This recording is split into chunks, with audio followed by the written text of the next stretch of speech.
recording.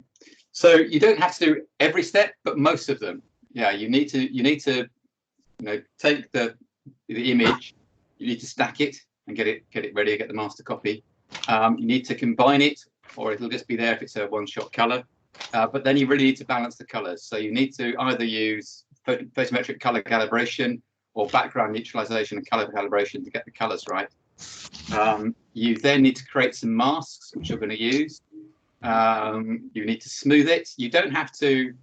You don't have to use deconvolution, but it works in my setup because it's the right scale and we've got high quality data, so you may as well. But you don't have to do that. Then you need to stretch it, and then if you're using LRGB, you need to then combine it. So all those steps you kind of actually need to do. When the things was being talking about arc seconds per pixel and so forth, at some stage one of the processes seemed to want to know your image scale. Was that right, or was that derived from the fits? So there were two which did.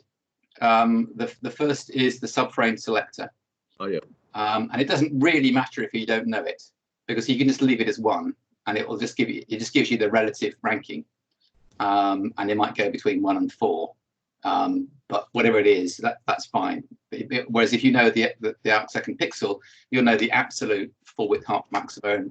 You get a good idea of your scene, but you don't need to do that.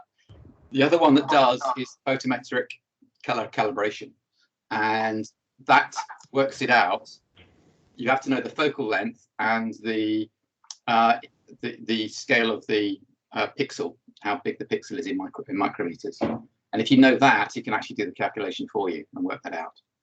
So that's what it actually asks for. It also wants to know the RA and DEC of the center of the image, because it downloads a catalog close to that, and then does a sort of does an alignment to try and make sure it aligns with that, so actually you can work out exactly where the thing is and how to scale it. But they're the only two that really require the image. Can you build your own star? Can you build your own? Well, if it's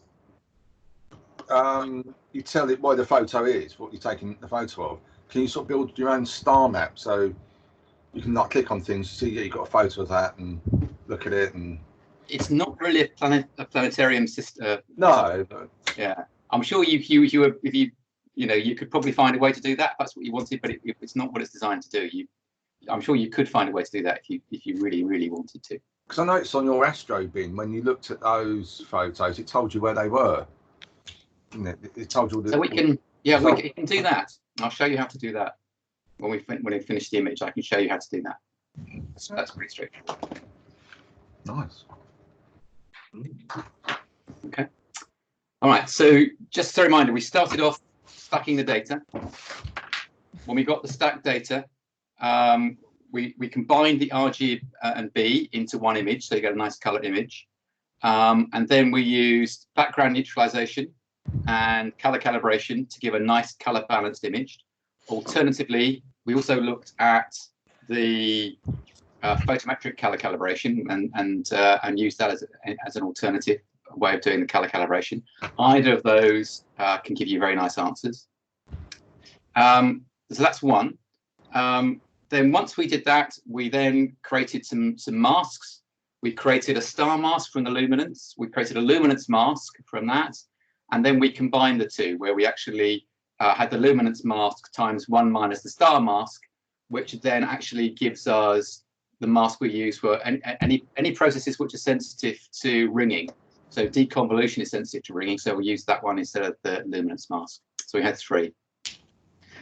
We then did smoothing. We used TGV denoise to smooth and get rid of some of the background noise. And we used the luminance mask to make sure that was only applied to the bit that was that wasn't bright. We also applied deconvolution to the luminance image. So we got that the way around. We applied deconvolution first and then smoothing. And that again, we used the luminance mask there, or we used the luminance times the 1 minus the star mask there, so that we actually sharpened away from the stars, away from the main stars, and avoid that way we can avoid some ringing. And we play with deringing support to get that, and we played them with a number of iterations. So we sharpened up the image. We took the size down from sort of 3.5 pixels to 2.8 pixels, so we got a nice bit of sharpening there. And then when we performed a stretch of the images into for both the RGB and the luminance image, we stretched those, and then we combined them into one image, and that's kind of where we got to yesterday. So what we're going to do today is use the images we got to yesterday, and I downloaded the. If you had mistakes yesterday, you can actually pick up that process, my project file from yesterday, and use that. So if I open up my project file,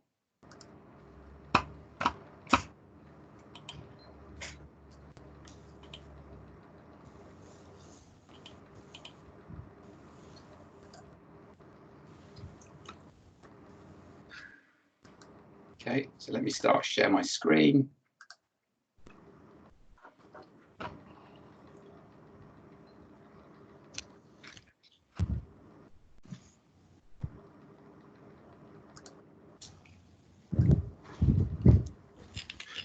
Colin, I think Martin's waiting to come in. Okay, right. No, I'm here. Yeah, sorry. I let him in. Apologies. Okay. Sneaked in under the radar. So we've got the RGB image, and everything else we've kind of we've finished with for now. So for now, we're not going to process the luminance image anymore. Everything is going to be done on the RGB image now that it's being combined with the luminance image. Okay. So the first thing we're going to do, so again, what we should do first of all is to delete the previews. And what we're going to do is we're going to try a process called, where are we? It's called HDR multi-scale transform. And what this does is it breaks up the mask, it makes up the image into certain scales and then amplifies some of them. And if you choose those carefully, it can actually nicely work out improved contrast in the image in some of the areas. So we're going to try that first. But before we do that, again, this is something we have to experiment with. So we're going to create 3 copies, 3 previews of the image. And this time you actually want to use the whole image. And the way you do that is just to grab the identifier and drag that down onto the grey bar, and that will create a preview of the entire image. And we're going to do 3 of those.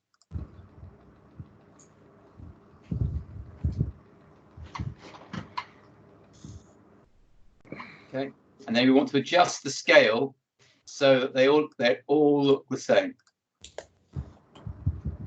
Right. How do you adjust the scale? So either you can use the just zoom in and out to get them the right way, or alternatively you can drag once you've got them there, you can drag the RGB identifier onto the image, and that will reset the scale to the same as the RGB image. So you take the RGB tab and drop that down onto the preview tab, and it will automatically make it rescale to the same image. I found in the view menu, this was yesterday, there's a zoom to fit item, which could also probably work. The same thing. Yeah, that's the same thing. Yeah. Which is quite good. Control 0, I think. Control 0 as well? Yeah. Control 0. So we're going to apply a mask, and we're going to use the HDRW mask again. And we're going to it's not going to be inverted this time. It's going to be a non-inverted mask. And the reason we want to do that is this process also can cause ringing. And again, you only want to apply it for the brightest area. So that's why we use that mask rather than any of the others. Which mask was it? Sorry. It's the one where we created, it was the luminance mask times 1 minus the star mask. So that's HDRW. Yeah. W mask. Yep. Oh, I don't know what I called that one.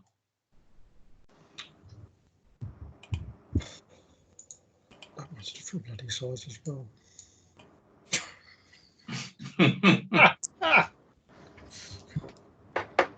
Right. What did we do yesterday?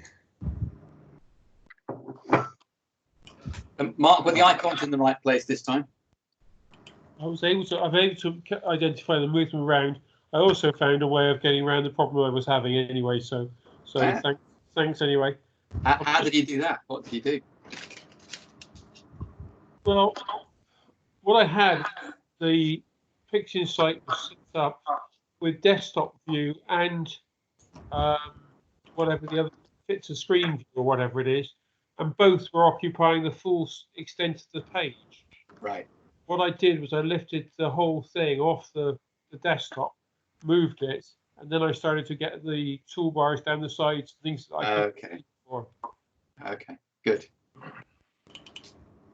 So this HDR mask, what am I supposed to be doing with it? Because nothing seems to be happening. So it should, all it should have to do at the moment is you should have created three previews which look the same, Yeah. and then we're going to apply the mask. And if the mask is applied, you'll see that the tabs are orange coloured. So when you say apply the mask, what am I going to do to it? That's what I've missed. So all the mask does, it just sits there on top of the image, and it controls the process. So the process only works on the bits that are highlighted by the mask. What does that mask look like, Colin? I can't find it amongst the ones I've got saved. So it looks like this.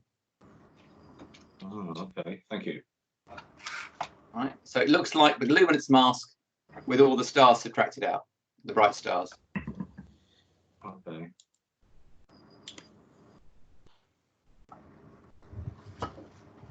It's possible I might not have saved that one anyway. Okay. So have you got the luminance mask and the star mask, Tim? I have. Okay. So you can play with pixel math again then. Oh crikey! Yeah. Okay. Right. Okay. Process. Pixel math. Okay. And the expression was $T times. Just a sec. Open round bracket 1 minus star mask.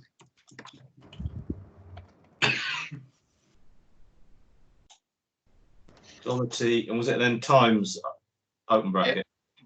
Yeah. Dollar capital T times asterisk times open round bracket 1 minus star underscore mask. Okay. Thank you. Close bracket. Familiar. And then in the destination, you're saying create new image, and you give it a name, and then you drag that onto the luminance mask. Okay. Okay.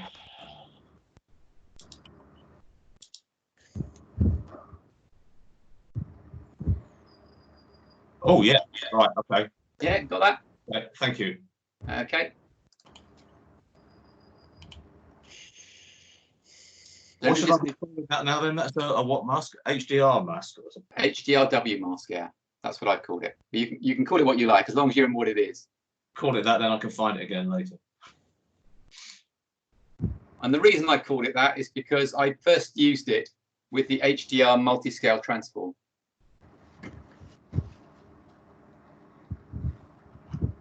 So we're dragging that onto the image, are we? No. So you can either do that, or in the mask, select mask or Control M.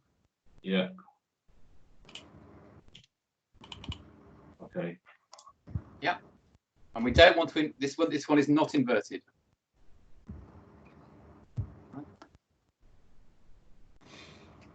Right. Thank you. And then I'm just trying to think where this. Yeah, must be under multi-scale processing. Yeah, it's under multi-scale processing. So it's under if you go to the Process Console, Process Explorer again, under multi-scale processing, HDR multi-scale transform.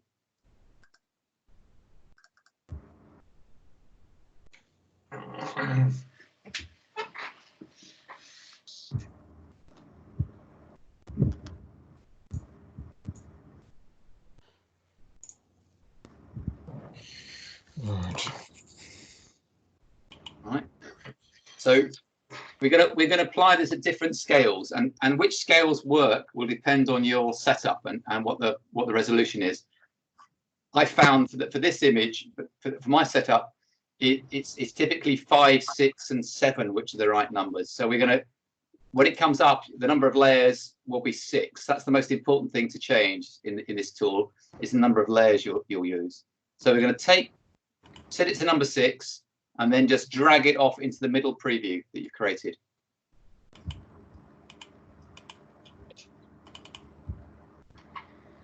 Middle preview. Okay.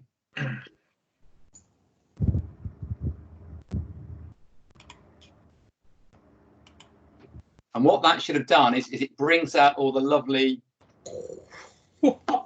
colours there and all the structure that you can see, but you've lost the sort of central bright core of the galaxy.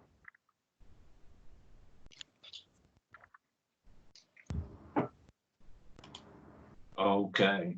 Yeah. Just going back to before that, Colin, we're applying that previous mask, that HDRW mask. We were just applying that to the RGB image, were we, not to the previews? Once you apply it to the RGB image, it applies to all the previews by default. Does it? Okay. Automatically, I don't think you can stop it. I think once you've applied the image, all the previews have got there as well. Oh, okay. I suppose, yeah, they're all, don't know. Yeah. Yeah, they've all got brown. Okay. So then we can go to preview number 1, the first preview, and we can change the number of layers to 5. And do the same thing.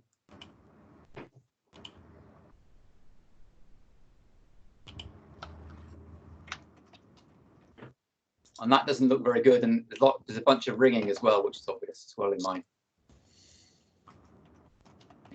Could you explain the layers, please? So the layers are to do with the scales that it adopts. So it breaks it down into scales which are of size 1, scales which are of size 2, scales which are of size 4, scales which are of size 8, scales which are of size 16, and each of those is a layer. Okay, and then I don't quite know how it uses that inside this, but essentially it finds a way to compress the brightness range and bring out the structure inside the image. So by doing 5, you effectively you're applying it on a smaller scale, 6 on a larger scale, and 7 on a larger scale still.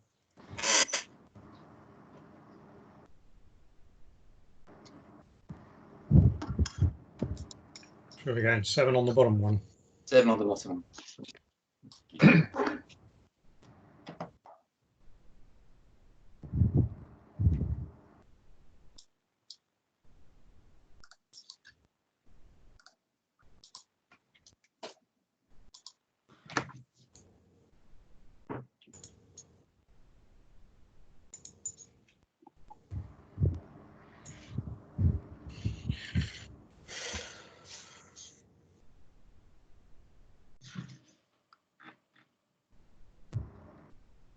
I think you can see so far that 5 and 6 don't look very good. 7's starting to look a bit better though. Yeah, it is. Yes. Yes. Yeah. So you can try again. You can go to number 8 and try that. Just choose one of the other previews. I'm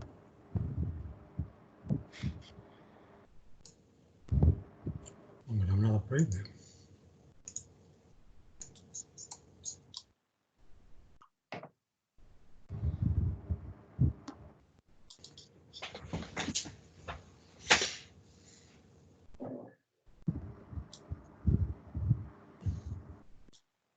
Okay, and the problem with number 8 is it really only operates on very large scales. So it sort of highlights the gaps in the spiral arms rather than actually pulling out the structure in the galaxy.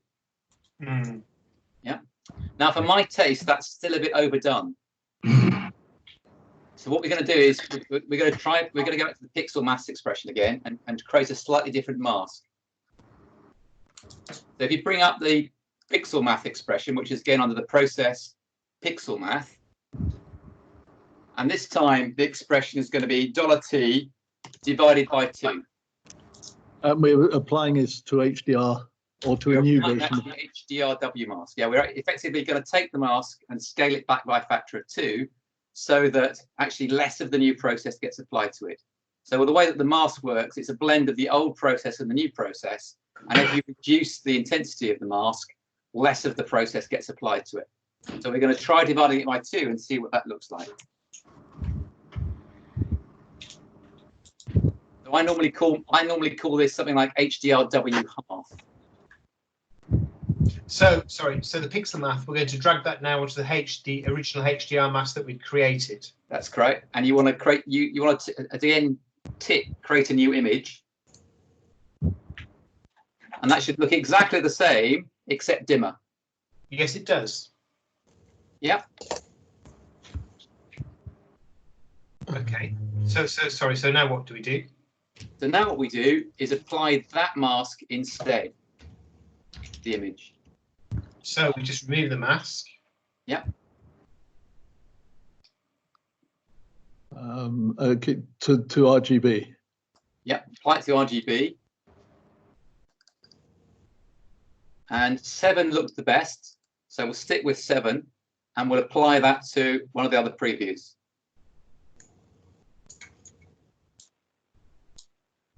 Sorry, Colin, I've forgotten what we're doing again. I'm in pixel math now. What do I do when I've set up the stuff there? Do I drag something somewhere? I've lost the plot a bit. Okay, so when you did number 7 hopefully looked like that. Yeah. Have you applied the HDR multi-scale transform tool to? Oh, I'm not sure. I'm in pixel math at the moment. I'm not. Okay. Forget pixel math for a second. Go back to your RGB image, where you ought to have an RGB or whatever you called it, and then 3 previews. Yeah. And then we put on the middle preview we did number 6. On the top one we did number 5, and the bottom one we did number 7. Yeah. And the only one that looked, the one that looked best was number 7. Okay. Right? So that's the first thing we did. And then the question is, are we still overdoing it by number 7? So what we're going to do is create a new mask, which is half the intensity of the previous one. Yeah. So have you done that, Tim? Have you created the next mask? Well, I think that's where I'm at. I put this $t divided by 2 thing into pixel math, and then I'm not quite sure what the next step was after that. So you again rename it, call it particular create new ID. Okay, and then in the image ID, I make up a name.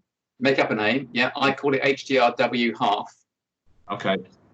And then you can drag that onto the mask, onto the HDRW mask, and that will create an image which looks the same but dimmer. It should look something like this. Okay. Okay. Thank you. Got that? And now what you do is you apply that new mask to the RGB image. Okay.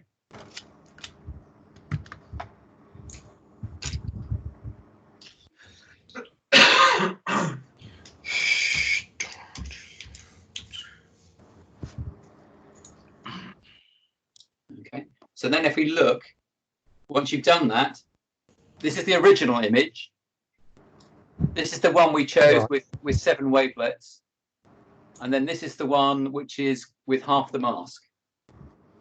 And it looks to me as though somewhere between those two is probably about the right number. So the previews are acting on the new version of RGB. Or you haven't got to do you haven't got to do multi-scale transform again on the newly masked. You have to reapply it when you change the mask. Yeah. So this is what it looked like before I changed the mask. Yeah. And that when you apply the new mask, that doesn't change. It doesn't go away and recalculate everything. So then what I did, I chose one of the other previews. And then the new mask applied, I reapplied the process. Oh, right, okay. Oh, we've got to do all that again. Okay. Sorry, chaps. What's the function again? The pixel math expression, please. $t/2. And that's all it is. That's it. And it just divides. It literally just divides every pixel by 2, and therefore produces the map. Okay, so you're saying that 7 layers was the optimum, so you're applying 7 again with a new mask. With a new mask, that's right. And seeing what it looks like. And it certainly looks better than the original image. And the question is, can we find a slightly, maybe we could do a bit more to it than that. So again, we can go to pixel math.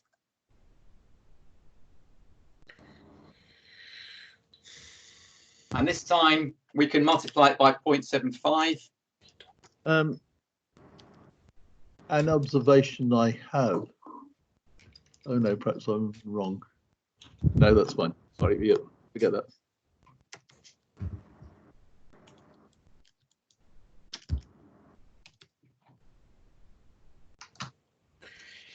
Right. Okay, so now you've got 3 masks which all look the same but just slightly different intensities. And again, you can apply that one.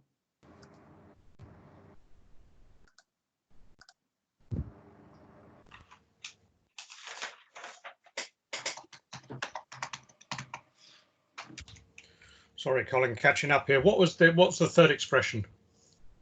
Just multiply it by 0.75. Oh, 0.75, okay. Yeah. I fell into the trap of yesterday and had lowercase t.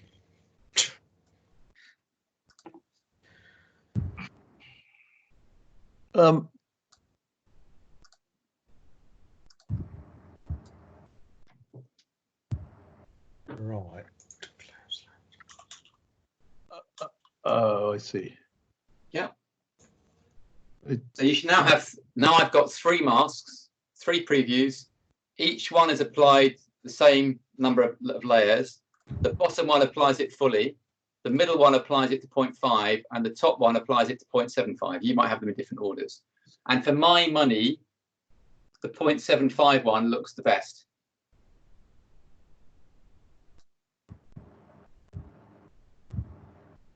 But that's, again, it's an individual choice. It just depends for you which one looks best to you.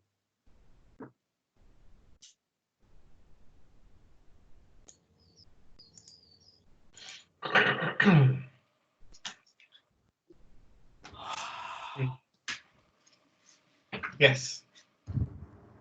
Okay, and if you compare it to the original one, you can see it's really brought out a lot of the nice, beautiful texture in those galaxy spiral arms that you can see.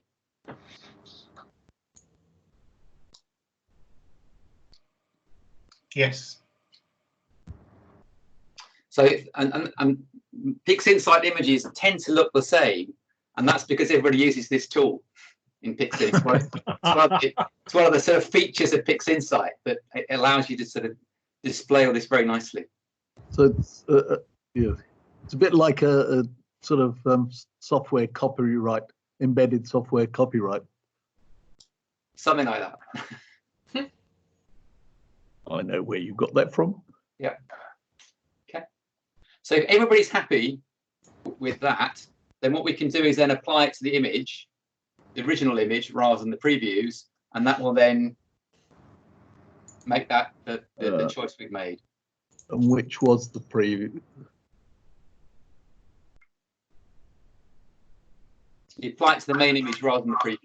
If you apply it to the preview, it doesn't stick on the main image. That's the whole point of it. You can choose out different values, and then you can apply it to the main image.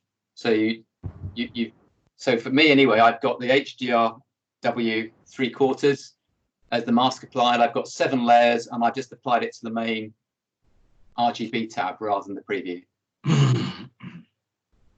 Okay. Yeah.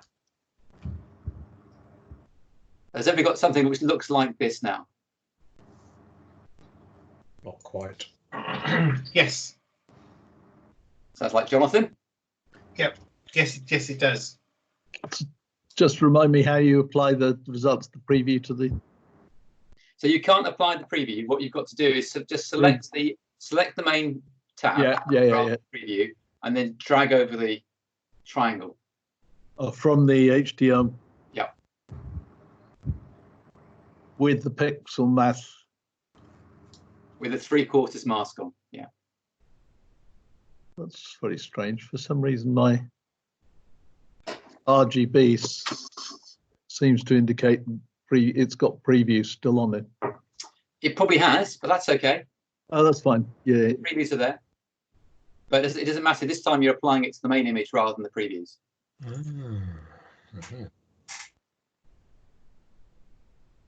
Okay.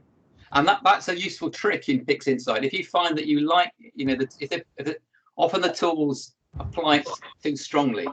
And I found that by scaling down the mask like that, it actually allows you to get some, quite good control over how much of the process you might want to apply. And particularly this tool, I find I very rarely apply it at the full extent. I normally tone down the mask as I apply this tool. I find it overdoes it.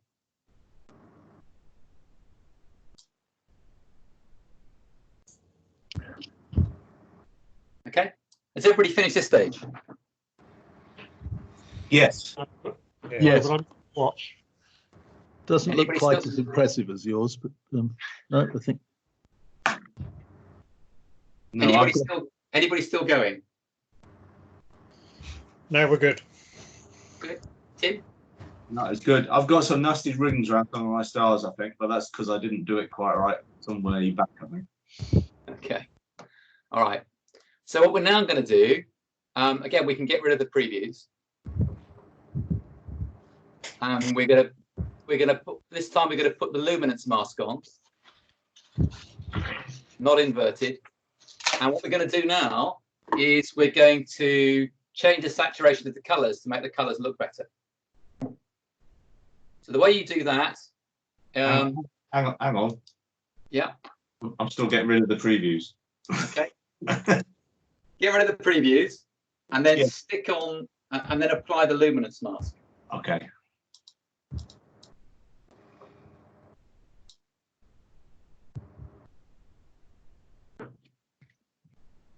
Is that with the other mask still on there, or does it kind of replace it? Or It replaces it. okay. Oh, will it automatically replace? You don't have to take it off. Yeah, it'll automatically replace it. Yeah, you don't need. Oh, to. I took mine off. Didn't realise that. Okay. That will work as well, but you don't need to. You can just replace it.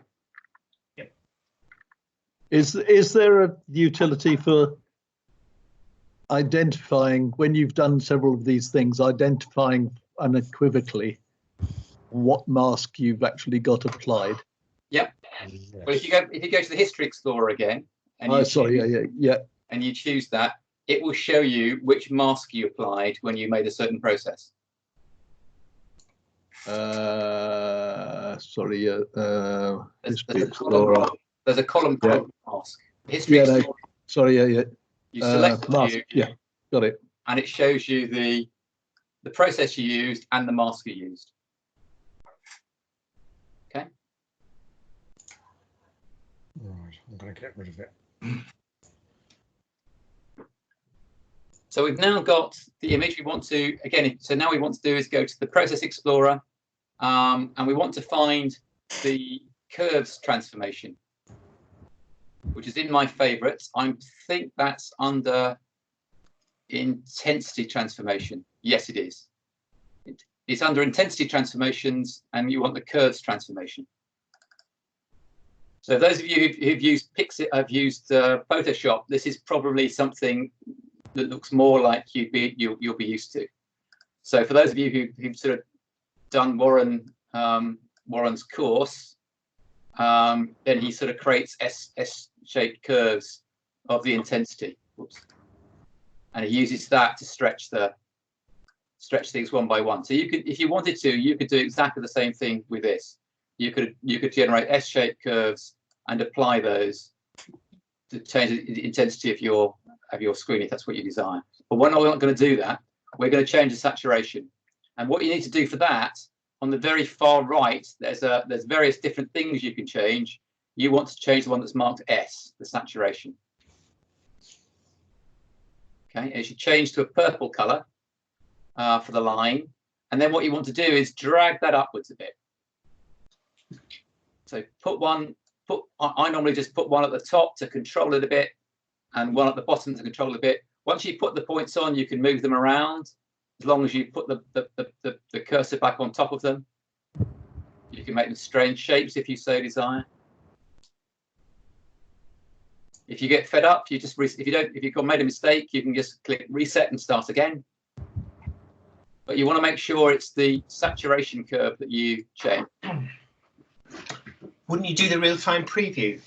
So you can do that. Then you can do the real-time preview and see what it looks like.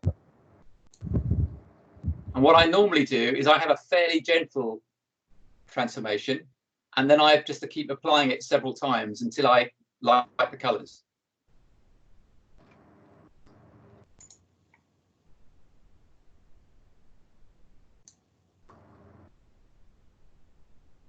So for me, that's me applied twice, and I quite like those colors there. And maybe I could do it with a little bit more, something slightly gentler.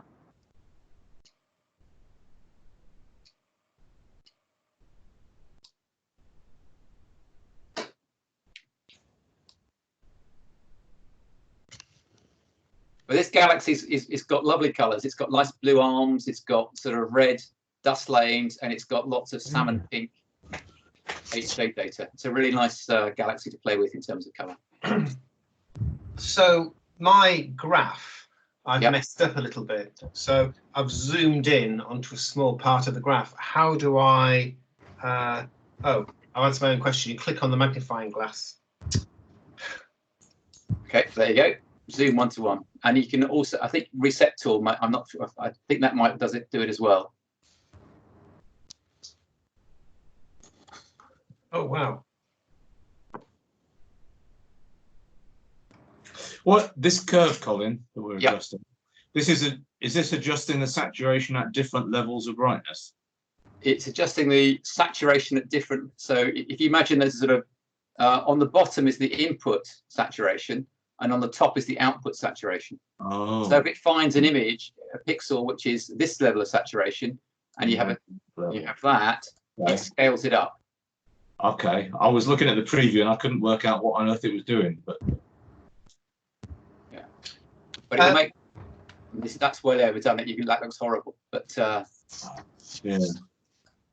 Okay.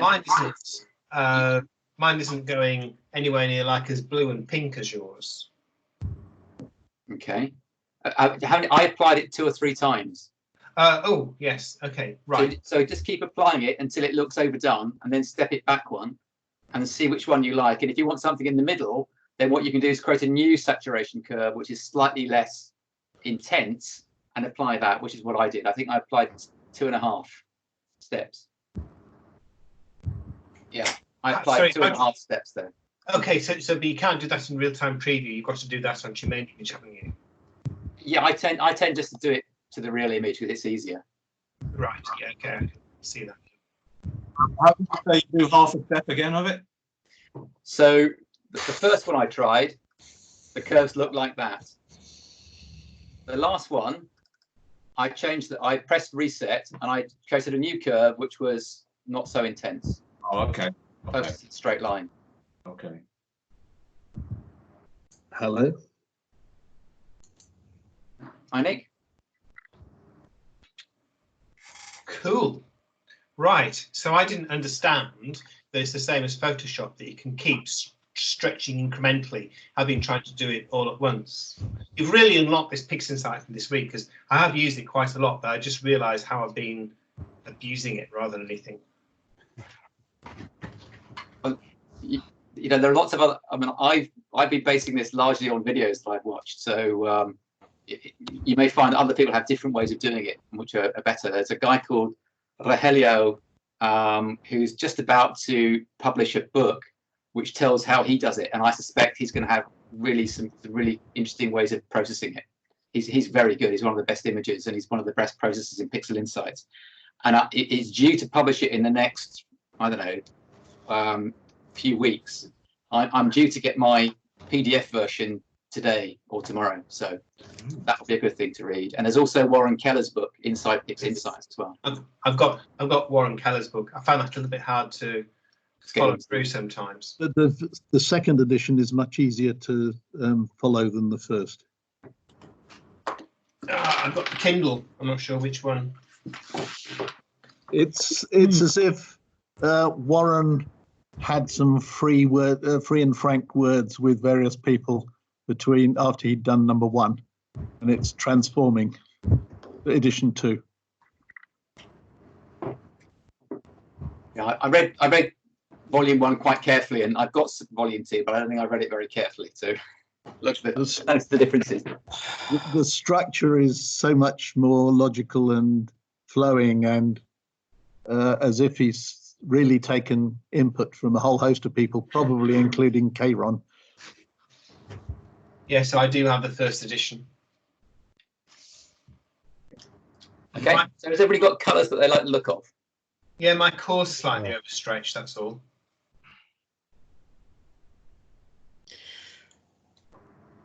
Question on masks, Colin. Yeah. We did the histogram. No, we didn't. We did LRGB. Yeah, HDR multi-transform with the HDRW 3/4 mask. Yeah. And then took that off, replaced it with the luminance. Yeah. So is the effect of the HDRW3 mask still in there? No. Well, it's in there in the sense that you applied it to the HDRW process, but not when you're applying the curves transformation process. Just the luminance mask is applied. Right. Okay. So that. Okay. So the HDR multi-scale transform function has been applied with a mask. That's right. This is now applied with a That different mask. sits in there on as its own entity. Okay. Yeah. Yeah. Okay. I think. So sometimes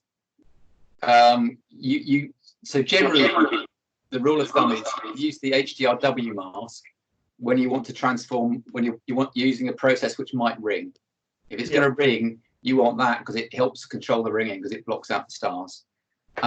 This one you generally don't want to do that, but sometimes you'll find that the star colors get really saturated when the galaxy isn't saturated, in which case you can use the HDRW map again to do the same thing. You can stop it from saturating the stars and just focus on saturating the galaxy. But generally, the luminance mask is what you need here. Okay.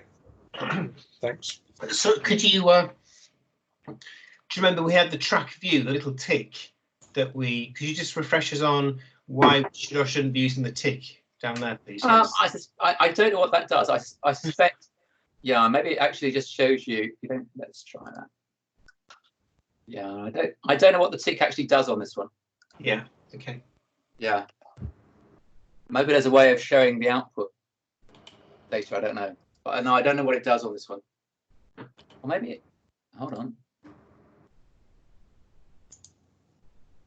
Yeah, I don't know what it does. Sorry. I suspect there's no. Oh, there is this description here. So.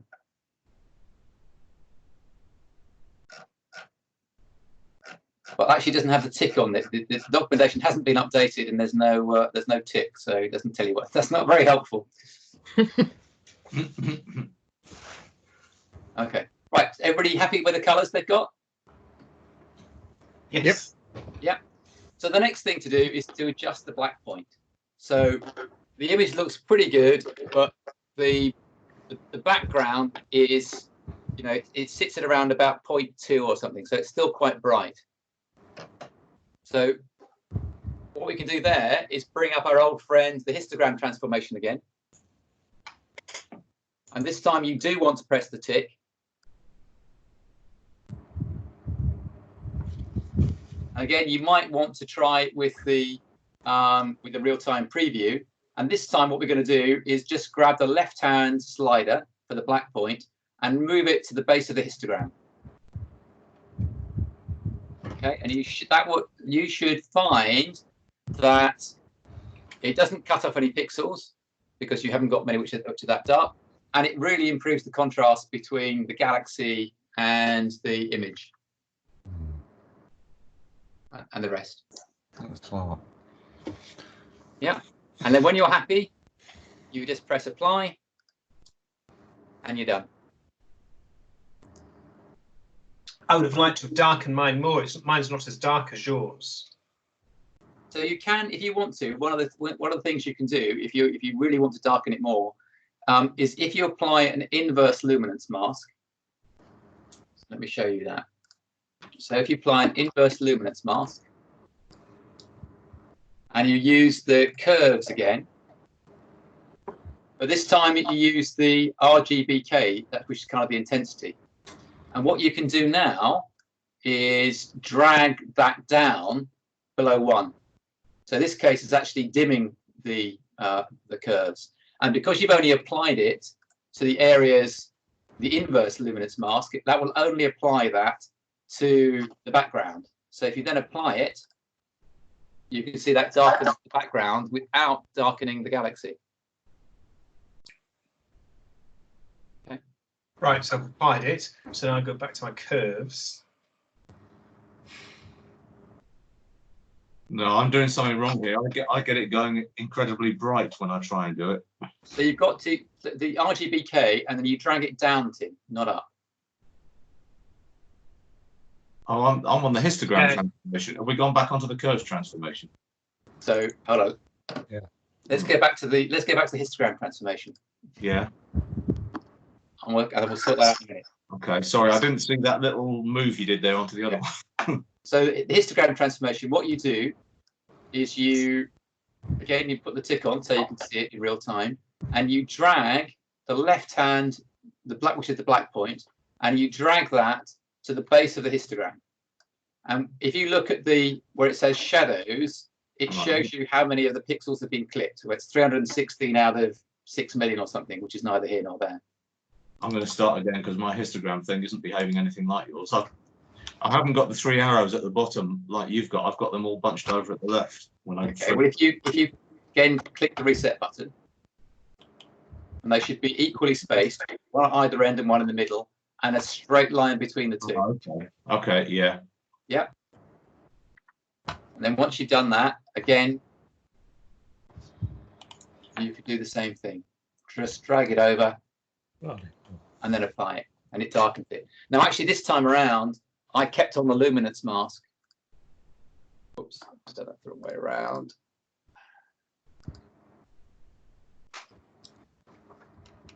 Yeah, no, that's right. So I had the inverted luminance mask on there, and again, by applying it that time, what that means is it basically preserves the brightness of the galaxy and only dims the background. So that's another way to improve the contrast even further, if that's what you want to do. Which was the inverted luminance mask? So you just have the luminance mask. When you apply the mask, you just select the luminance mask and then tick the bottom. Oh, invert. Yeah, yeah.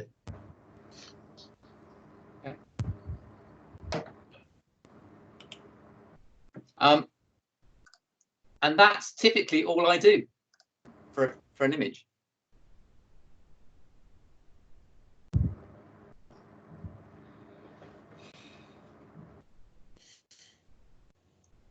That's very good. So what I always find when I look about these videos online, and I suspect this week as well, is that this is a great process for a galaxy, but if I was processing a nebula or a star cluster, how would I modify what you've taught us? It's pretty much the same thing. Yeah. At least that's the way I do it. Now, I have to say my nebulas don't look as good as my galaxies, so maybe I should be doing something differently. But I go through the same process, whether it's a nebula or a star cluster. Okay, right, that's good. So if I bring up, let me try and bring up some pictures.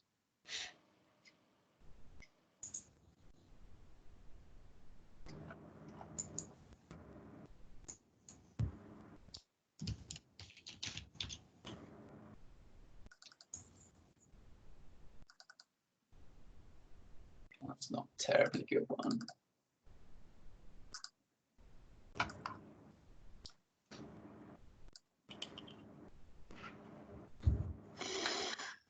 There you go.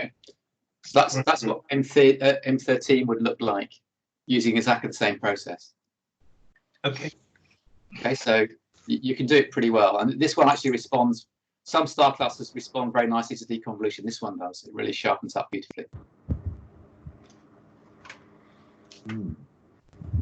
Colin, on a Yeah. very simple thing, something I have done means that I have my entire working window filled with the image I was looking at rather than being able to see the top of it. How do I restore that to... So window, cascade windows, and fit images. To go to the window icon, cascade windows, fit images. I've done that and it's still the same size. Can you see these buttons on the bottom left? Sorry, I'm trying to... Which buttons on the bottom left? So they say zoom to fit, fit view. Oh, yeah, sorry. So try zoom to fit. Which one's that? That's the sort of second one down. Oh, mine. Oh, yeah. Thank you. Yeah, got it. Okay. Could you remind me how to move tools into favorites, please? So all you do is you go to the Process Explorer, find the one you like, right click on it, and in my case it says remove from favorites because I got it there, but just click on add to favorites. I wonder how I do that on a Mac with no button. With no right click. I don't know. I can look that up afterwards. Yeah. What happens if you just left click it? No, it doesn't come up. I suspect I can just drag it and drop it in favorites. Probably. Could already be. That probably works. If there's no. Is that right? Oh.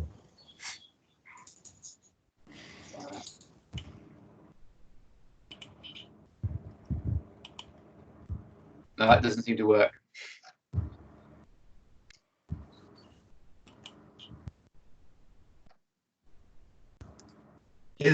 On the bottom, there's a little heart which is removed from favorites, but there's not a add to favorites. Ah, yeah. So I am sorry, I don't know how to use the Mac version as well. So you look like you're on a Mac though. No, it's a Windows PC. Okay, I saw. I think you had iCloud in there. Yeah, just for my phone. Right. Okay. And getting images off my phone. Okay. So, any questions? I mean, what would you like to do next? What we can do is, Nick was asking about how we add HA data to this. Yes. That's quite a complicated process. That's quite advanced. Alternatively, what we could do is I could try and find some other data and let you process it and then ask questions. What would you like to do? My advice would be to practice this several times before you actually try anything more complicated. I entirely agree. Reluctantly. I mean, there's other stuff I'd like to know as well, but I think reluctantly I agree with you. We need to master the basics rather than do what I've done before, which is kind of leap on without getting the basics right first. So yeah, I think that's great. I mean, the other thing might be worth touching on is one-shot color. Oh yes, that might be. Yes. Yeah. That's what I process all the time. Yes, please. So let me. So first of all, let's save this one. So we've done all this work on it. Let's save the project. So but before we do that, in the History Explorer, there's something which is called Edit Description, and you can actually use that to add some data. So you can add a commentary on that particular step. So I need to.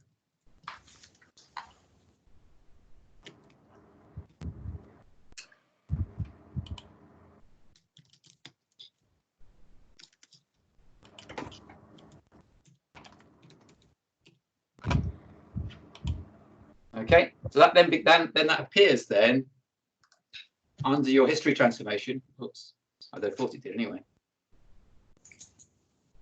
Oh, it disappeared. I thought you could do that. I was told you could do that. So apologies. I thought I was told you could use that. I never actually tried it before. But I was told you could put comments in there, which doesn't look like you can, or at least if you can, I've done it wrong. Mine's appeared in there. Yeah, mine appeared. For me. No, it's worked for me. It appeared, and then when I then clicked on something else and went back to it, no, I did. It's still there. I must have done something wrong. Okay, so you can actually document individual steps if you so desire, and then when you save the project, again, you can say that it's you, and then you can put a description in there. And so frequently, because I have a fairly standard workflow, I only document in there anything which is actually different from normal.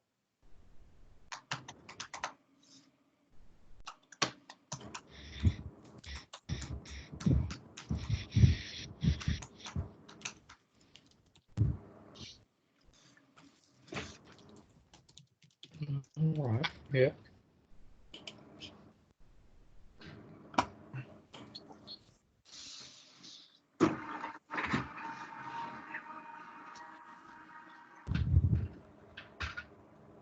Okay.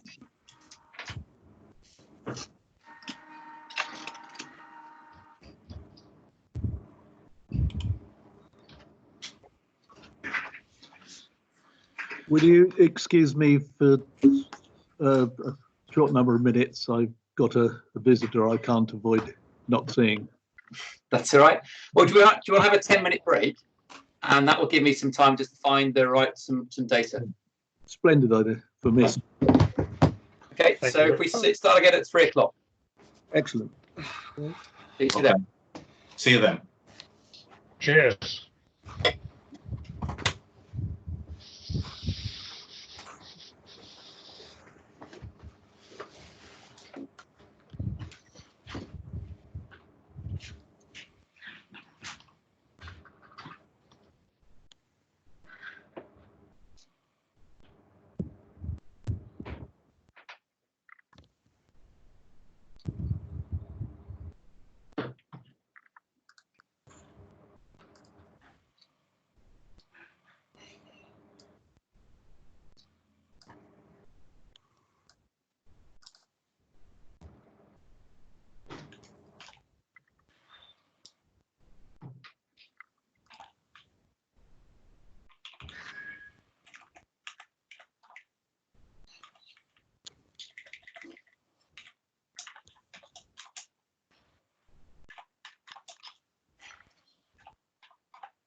Oh dear.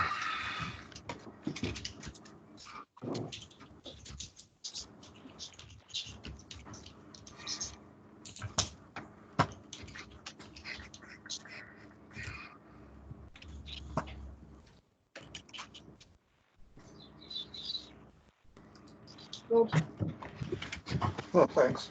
What time are you back on? Yeah. When on for? I don't know. Can you shut the door, please? It's hot in here, Gordon. You need Yeah, to open the window. Put the fan going.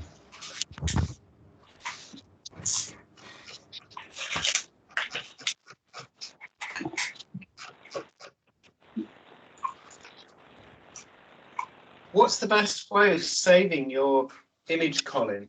You go file save as, but I'm getting error messages on the TIFF.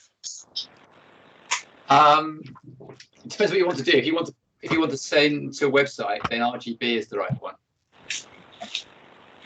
TIFF is lost. What format? RGB.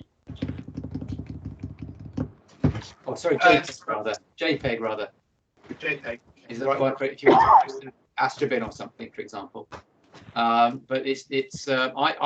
always had problems with TIFF. When I've tried to import TIFF into Photoshop, I've always had a problem with it. I never really want to work out why. I've just exported it as an as a JPEG and imported that instead. But I think theoretically TIFF should be the best one for exporting to Photoshop, for example, because that's lossless, doesn't have any compression or anything. Mm.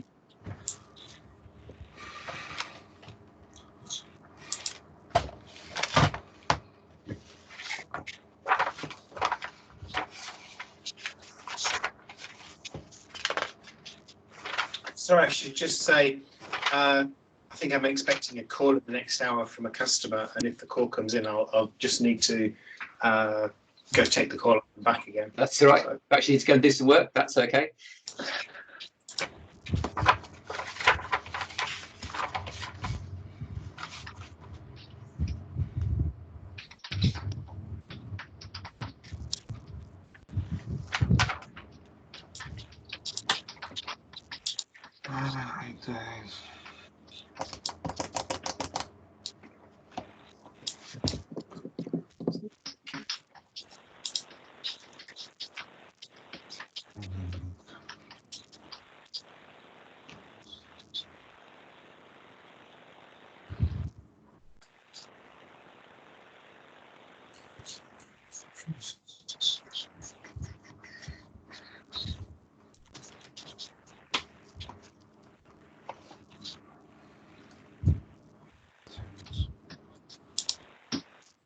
Okay, I have sent you all a Dropbox link to, not quite loaded yet.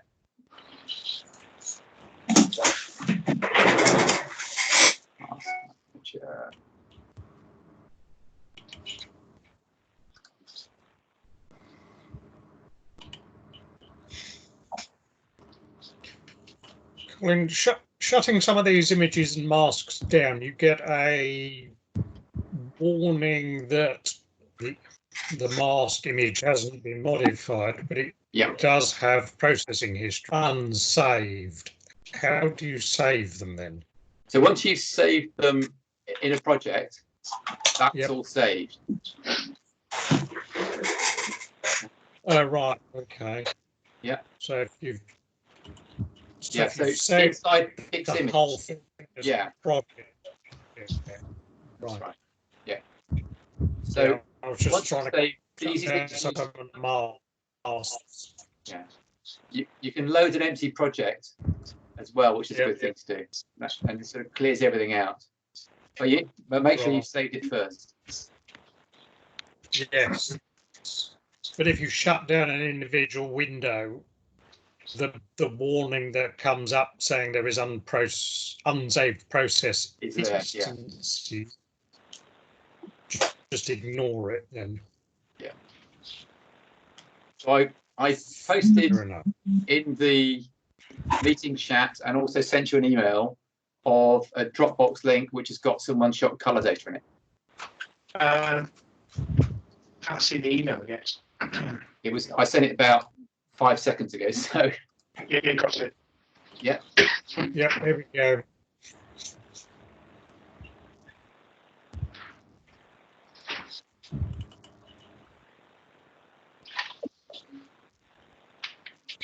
Right, I'm gonna get some more coffee while you download the data. Okay.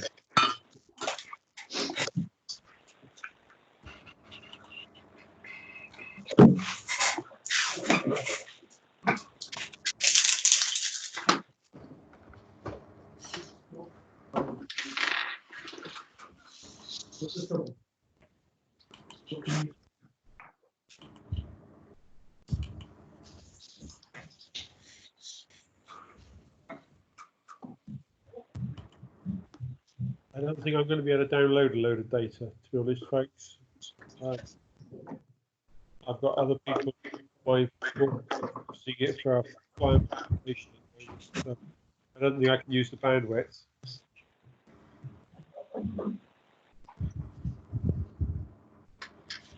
It's certainly taken a while to download. Yeah. There must be a lot of stars in it. Well, it's M31, I think. Mm.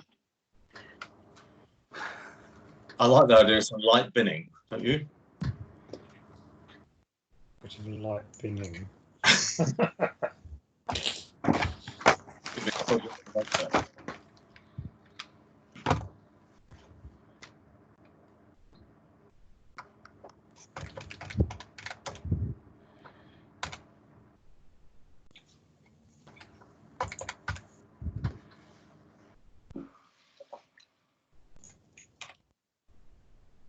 It's very strange.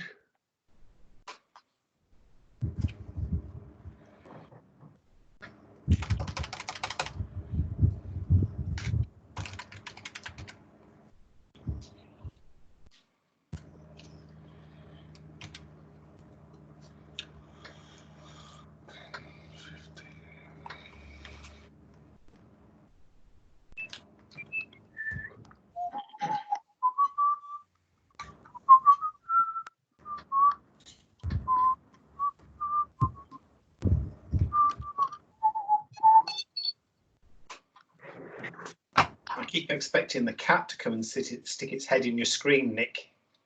He's wandering around like a lost soul. I think he's decided that it's tea time already. Yeah.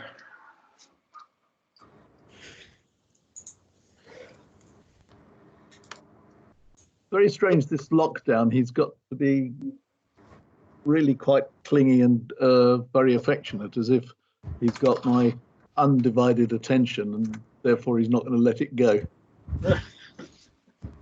It's nothing, but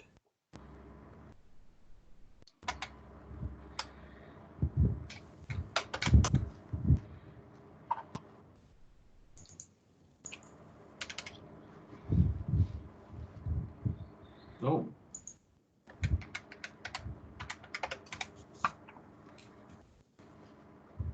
Rather like the picture I've just sent you, Nick, to your messenger. oh yes, yes. Oh,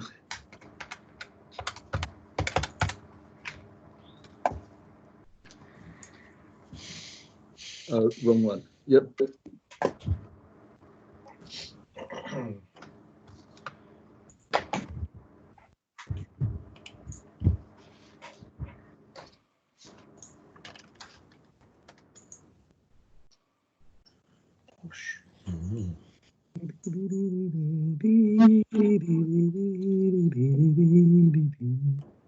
Exactly like that. My favourite photograph I think I've seen is a picture of the cat sat in the queue to get into Lidl's. Oh yes, I posted a picture of that with the title, "Sorry, but vols are not on click and collect." Yes.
I've been using a HA filter on my scope to take images of the moon when it's being rather full, which works. It cuts down quite a lot of the light, but I don't like the image quality particularly. It's a very stark image. It's not. It loses the mellowness that you get normally when you use a neutral density filter. So I don't know if anyone's tried that. No. What sort of ND do you use for moon filtering? I think it's a. I'll tell you in a second. 1 or 1.5? It was. Yeah, I've done that, Jonathan.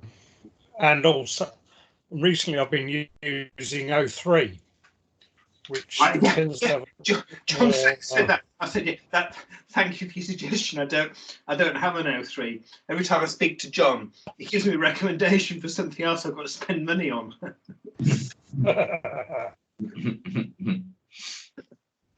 Yes, HA is very good when it's really bright, but I think it loses a little bit of contrast on it, comparing it with what I've been doing the last week or so with 3.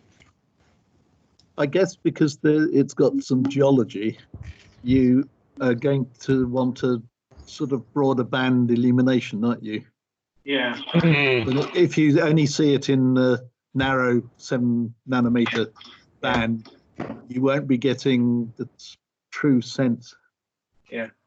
No, it is very. I mean, I haven't spent too much time processing it, but it does look a bit stark. But certainly, I can't image it beyond about 70% with the ND filter, and I can't find the specification of the ND filter.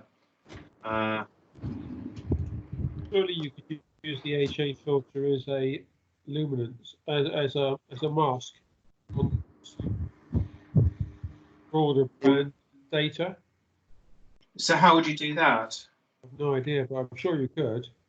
Yeah. You can use the HA data as luminance. If you've got a nice nebula or something, you've got really nice data, you can use that as a luminance file. That can We work. were talking about the moon. I was just saying I'd put my HA filter in to try and cut down some of the brightness, because the neutral density that I've got doesn't cut it down sufficiently. But I don't like the look of it. It's very massively contrasty. It's very stark. It's lost the natural mellowness. I can't find out what it is I've got now.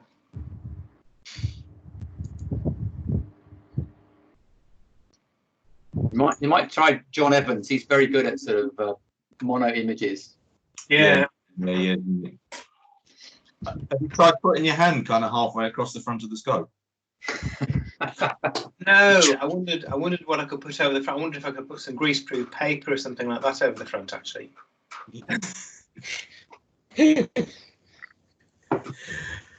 Right. Has everybody managed to get the one-shot color data downloaded?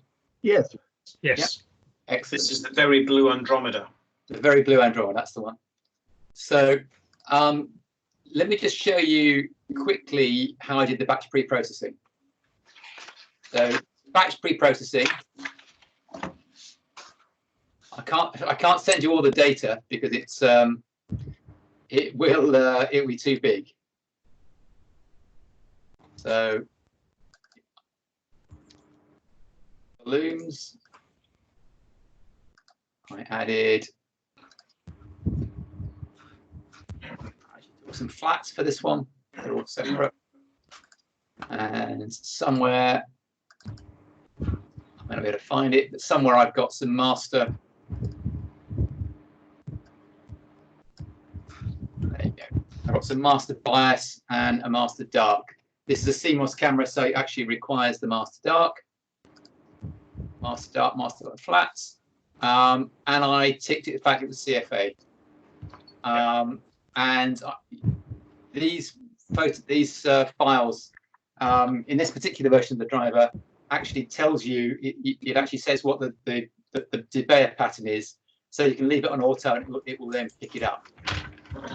So it's exactly the same, except that I left it on you tick the CFA, which allows the mosaic pattern here, and then you set the output pattern. You click the diagnostics, which will tell me there's an output directory if I'd selected one.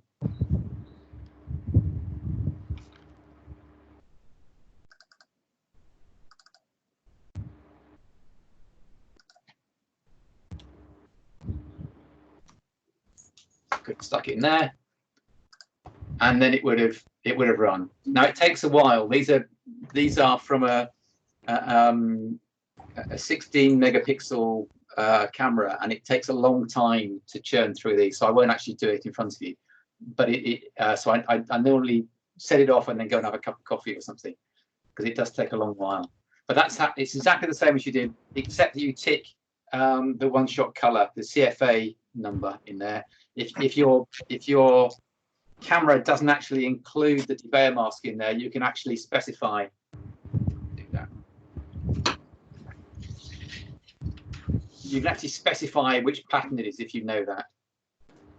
So mine's GRBG. So you can actually specify it if you want to. Other than that, it's exactly the same. And it will then produce a flats master and also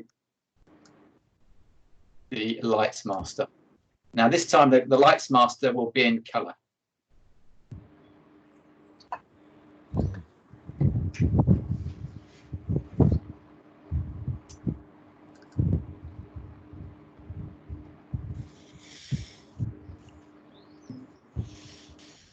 So again, it produces 3 images. The first one is the rejection, the stuff that's been rejected, and you can see a couple of satellites that have been rejected there. This is the low numbers, which is a little bit of low stuff that's been rejected, and then you end up with this galaxy. So again, it looks blue, and that's if you've got the linked transform, so that you're transforming every color in the same way. If you press Control and the nuclear stretch button, then it actually tries to balance up the colors quite nicely. Yeah. Now there's no luminance data here, obviously. It's all just in one file. So you don't have to combine RGB, you don't have to have a luminance data, but that creates some problems. For example, if you remember you had the image analysis, full width, half maxima eccentricity script, it won't run on it because it only runs on grayscale images. So what you can do there, if you look at the there's a sort of image tab here just to the top left, and one of the options there is extract the L star component, which is the luminance component. So if you click on that, it will select a grayscale image of your galaxy. Okay, so if you wanted to, you could treat this as a luminance, and you could deconvolve it and all the other stuff that we did. But when we measure, do the image analysis, and we measure the star quality here, we'll find that the stars are actually pretty small. Okay, so the medium half width is 2, and that basically means that it's saturated. Sorry, it's undersampled. If we were to, again, we can look at support, and we can see here that the eccentricity is reasonably constant across, and again, it's pretty well collimated.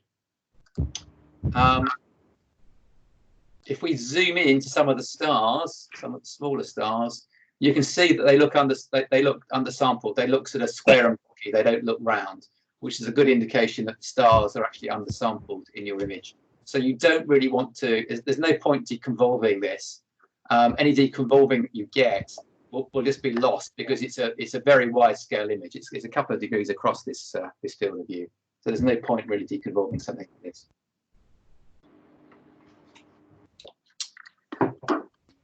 But other than that, the process is very similar to what we went through before. So we can start off by creating the masks.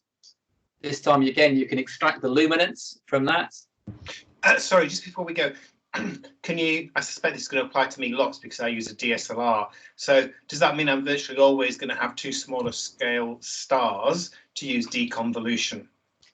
I'd expect you will. What's your telescope? An APM 107-700. Right.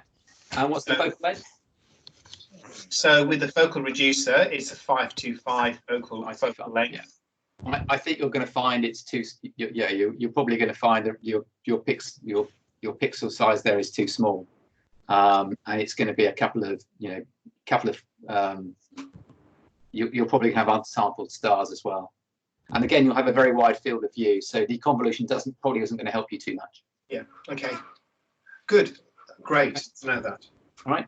So the first thing you want to do is actually just as I described, and you want to pull out a grayscale version of the image because we want to create a couple of masks. Somebody got that? Yep. It's using the tools on the top there just to extract it. Once you've got that, we're going to do the same thing. We're going to create go back to mask generation and star mask. Now here, the stars are a bit smaller, so scale 5 is fine. But again, we're going to set the midtones to 0.05. And that will generate a star mask. Now, these images are significantly bigger. Instead of being 6 million, they're 16 million. And therefore, it takes about 3 times as long to apply any process. So it does take longer to process these images. While it's happening, what did you set up? What parameters did you set up on that star mask panel? The only one I changed was the midtones. So previously we changed the scale and we changed the midtones, but here the stars are a lot smaller. They're not sort of big and bloated like they were in the previous image, and therefore you can leave the scale at 5. But the only thing I've changed is the midtones. You made that 0.05, is that right? 0.05, yeah. Okay, thank you. And you can test that by applying it as a mask. And if you invert the mask,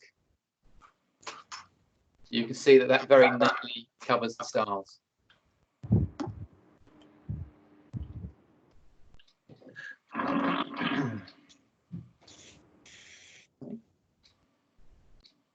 So again, you've got the star mask, and we're going to the same things we did before, which was histogram transformation and screen transfer function. We're going to apply screen transfer function to the grayscale image, drag it down to the histogram,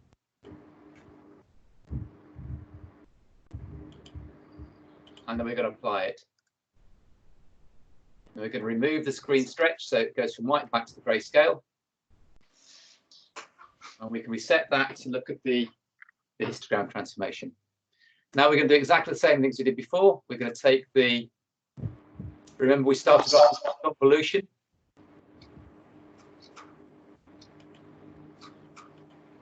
Sorry, the convolution, rather, not deconvolution. And we're going to convolve this by 4, which will slightly smear out the image.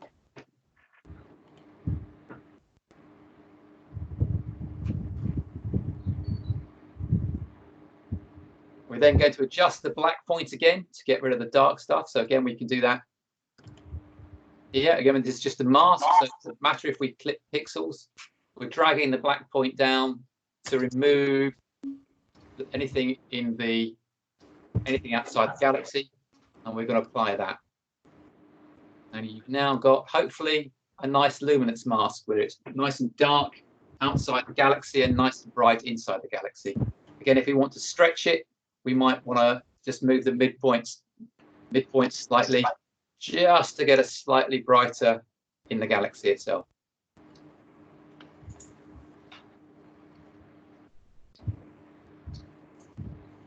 Okay, so we did exactly the same steps as we did yesterday. So we've taken the grayscale image, we've made the star mask, we've stretched it with the nuclear, the standard things in the nuclear button.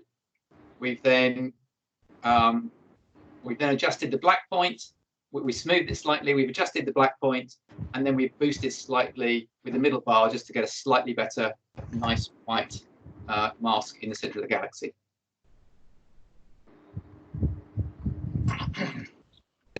You are running a little bit fast for me, if I'm honest with you. So I've applied the screen transfer function onto the LUM mask. I've done the histogram transformation. I've applied that onto the LUM mask.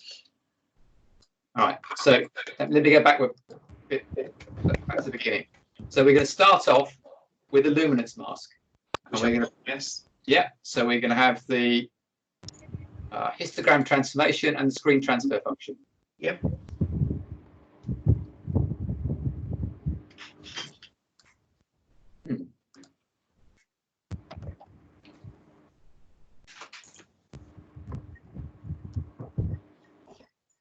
That's better.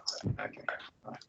So we're going to do the standard thing we've done before. We're going to just take the histogram from the screen transfer function, triangle from that into the histogram transformation, apply it, and then cancel the screen transfer function. So I'm to that point. I've already done that. Good. Done that? Yep. So next thing we're going to do is apply convolution, just to smear it out. And again, we're going to apply this time with a standard deviation of 4, just to smear it out slightly. Yeah, so hopefully you can see that it's blurred the image. We can then go back to the histogram transformation tool, reset it, and you can see there are no pixels in this part of the histogram. So we just want to close out the black point and take that to the edge of the histogram. And then if you look at the real-time preview, you can use that to take out any parts of the galaxy which are any parts of the image which are outside the galaxy, which have got some luminance, and you get rid of some of the noise there. You might also want to use the midpoint slider just to boost the intensity of the galaxy slightly, to make it change the contrast, make it sort of make the mask better inside the galaxy area, and just click apply. That's exactly the same steps as we had yesterday. So take it, stretch it, convolve it, move the black point, and then boost the galaxy slightly.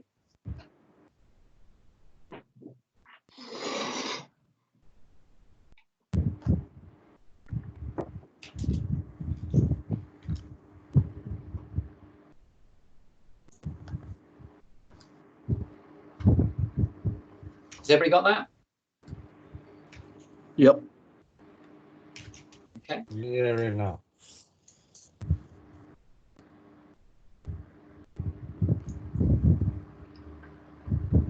Yes. Have we got that? Great. Yep. So the next thing we're going to do is back to Tim's favourite thing, pixel math. Thank you. And it's exactly the same. Dollar capital T times 1 minus star mask.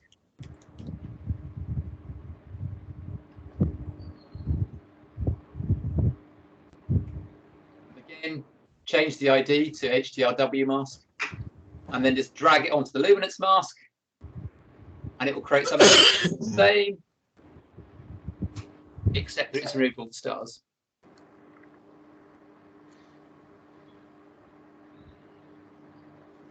And then that's your masks all set up.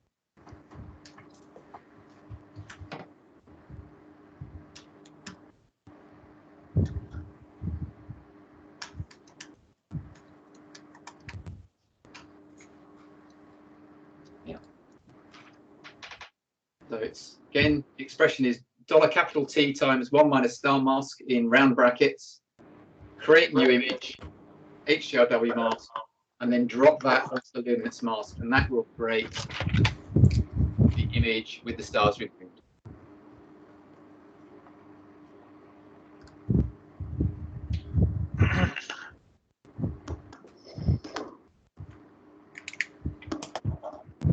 Sorry, in terms of the pixel math, the image ID I noticed you had something different in there. I just changing that one to create new image. Yeah, create new image. Just put it back on the screen, please. Yeah, sure. Yeah, create new image, and then whatever ID you like. I called it HDRW mask.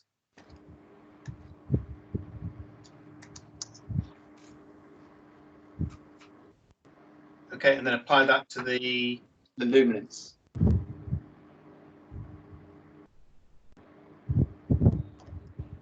And you'll get something which looks like it, but with all the stars removed.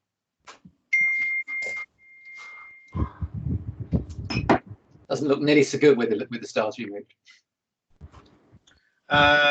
Mine failed because I couldn't find the star mask.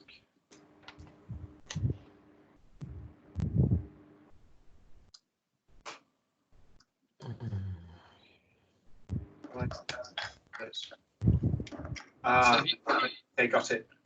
I hadn't an underscore in it. And one thing we've got to do is look and see if you've got any ragged edges, but actually this looks pretty good. Fortunately, otherwise we've had to go back and crop all the images, but that actually looks okay.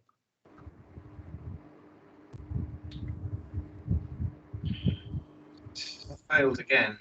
It's failed again. What's the problem? What's it said? So I just need to just image not found. Okay, so what you need to do is to so when you bring up the pixel math, use the expression editor. Okay. Yeah. And now you can take $T times 1 minus, and then just double click on the star mask. And when you close square brackets and then pass, and then hopefully that will check everything. Yes, good. Okay. Yay, it's done it. Okay, great. So it's taken out most of the stars, yeah. Yeah, that's right. All right. So you've now got the luminance mask, the star mask, and the other one. Okay. Now, if you look at the image, this time around, you can see that the image looks like so. The nuclear waste button, just to the right of that, there's a nuclear waste button with an up arrow, which is kind of a super stretch. And if you click on that, what that allows you to do is see if there are any gradients. And what you can see is there are some quite nice gradients in this one. Mm. So what we're going to do this time is we're actually going to try and take the gradients out. So again, go back to the normal screen image. And this time there's a process, and there are two processes for it's under background modelization. There's automatic background extractor. So we'll try that one first of all, and then we'll go back and use the dynamic background extractor.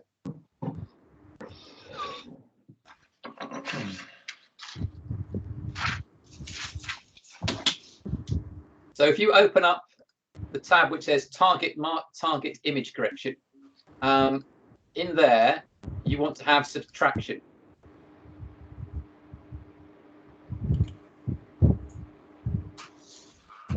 And then leave everything else at default, and then just drag it onto the image.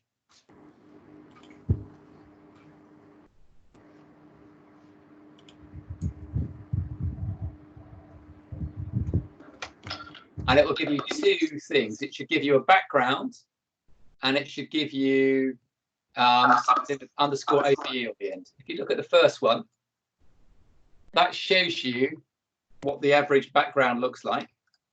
And then if you look at the next one, it'll show you what the image looks like. And you can see that actually it hasn't done a terribly good job in removing some of the gradients. It's made it stand out, made the galaxy stand out more neatly, but actually you can still see a gradient in the far left and the bottom right.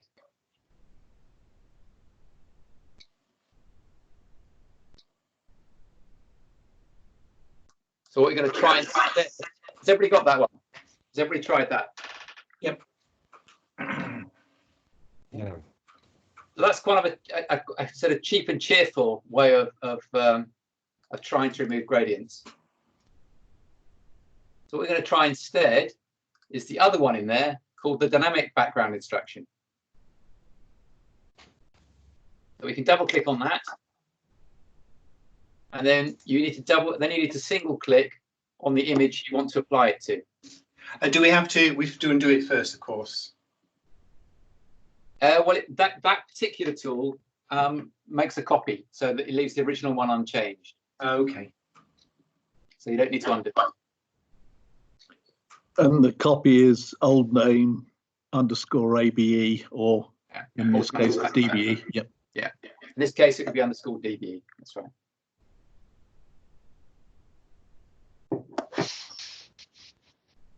So the first tab to tackle is sample generation. So it's got default sample radius, samples per 9. So what you can do is click generate, and it will generate a whole series of boxes.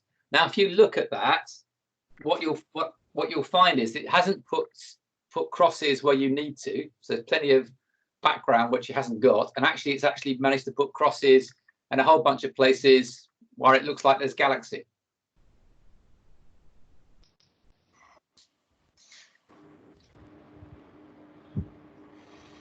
Yeah, is everything the same? Yes. Yeah. So I generally find I don't like that sample generation. I want to do it manually. So again, if you click on reset, it should remove all those. What you can now do is just try and click using your mouse in areas of the screen which look like their background. You want to make sure you typically want to do it in the corners. Now it's a bit difficult to do it in the sort of top right and bottom left corners here because you've actually got image. So you'll have to get as close as possible to that without actually taking out anything that's real signal. You just only want to put it in areas where it's clearly just galaxy and not signal. So you want to put them around the image as best you can, trying to avoid the galaxy and the satellite galaxies.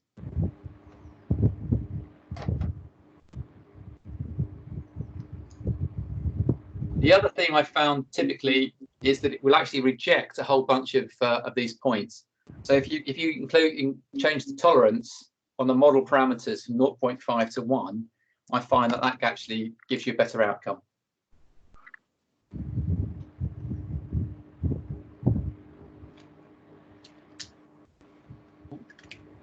And then again, in the target image correction box, you go to subtraction, and then same as target, and you just click the little green tick box to execute.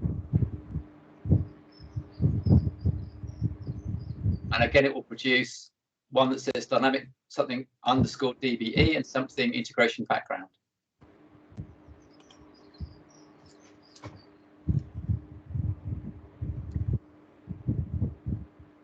And hopefully, yeah, that's done a better job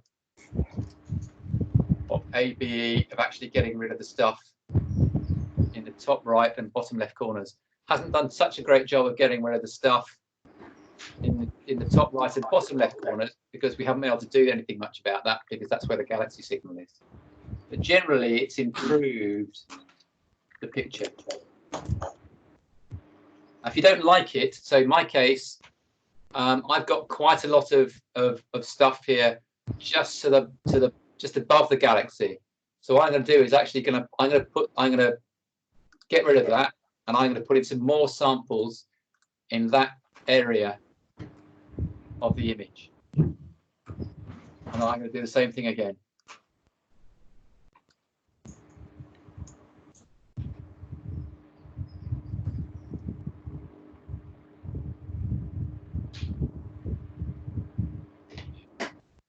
And that's starting to look a lot cleaner. Yeah, that's all right. Okay. So has everybody done that and got a much cleaner looking image? Yes. Yeah.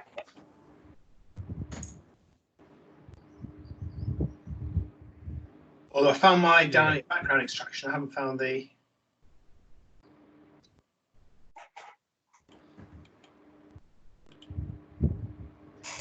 I found the background. I haven't found the new one.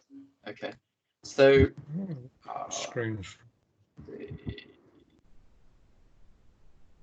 Oh, just a second. it should produce a model image. Yeah, hang on. I didn't go for subtract either. Okay. Yeah, you want to go subtract. And there's a button in there which is something like discard background model. Yeah. So you want to make sure that's unticked. Oh, unticked. Okay.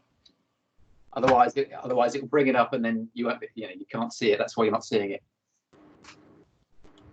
Once you've looked at it, you can get rid of it. I mean, if it looks very bumpy and lumpy, that's not a good answer either. So yeah. Yeah, much better. Yes, that's done a good job this time. Yeah, so you can see it's not too, sometimes, particularly if you use all of those, sometimes if you use the automatic sample generator, it can create too much variability, and the gradient is typically fairly uniform. In this case, it's not quite as uniform as it normally would be. It looks like a couple of the subs had a little bit of cloud in them, and that's probably what's caused the problems here. But nevertheless, it's a very valuable tool. It's a very powerful tool, particularly for those of us who live in areas where there's light pollution.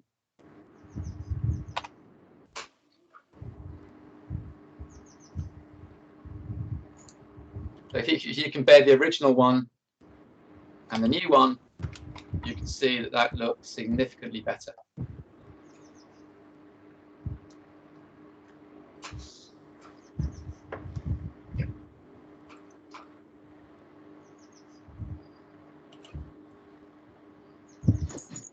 So, what do we do next? Anybody remember from yesterday?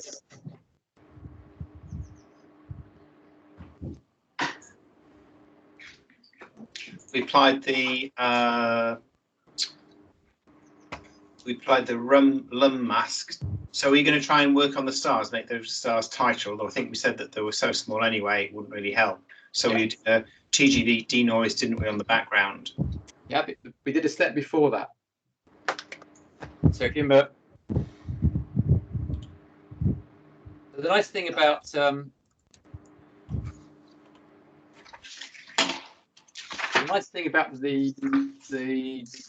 gradient removal is it automatically does a sort of background neutralization, but we still haven't done a color balance on this. Yeah. On this. We did the smoothing, didn't we? So before we did the smoothing, we actually got the colors right. And we need to do the same thing here. So if you remember that, what we did was we had two previews, one which contained the stars and one which contained the galaxy. Now here, it's quite difficult to actually get rid of the galaxy. So we won't actually apply a preview to the galaxy. We'll actually apply it to the whole frame. But we'll bring up Process Explorer, background neutralization. Again, region of interest, we'll choose the preview. And then inside that preview, if we look at the numbers, we see they are 0.468, 0.469. So if we choose 0.047 as the upper limit, that would work well. And again, just drag it on there, and that will neutralize it. Now, as I said, it will look very similar to the previous number because actually the gradient removal tool, the DBE, actually does a pretty good job of neutralizing the background as well. But nevertheless, it's worth going through that step just to neutralize the background. And then we go through the next tool, which is color calibration. And again, the background reference, we're applying a region of interest. We're going to select the preview. And again, 0.047 is the right number. We're going to untick star detection, structure detection, because if you do that, it will actually remove the galaxy, and that's the bit we actually want. and we're going to apply that to our image.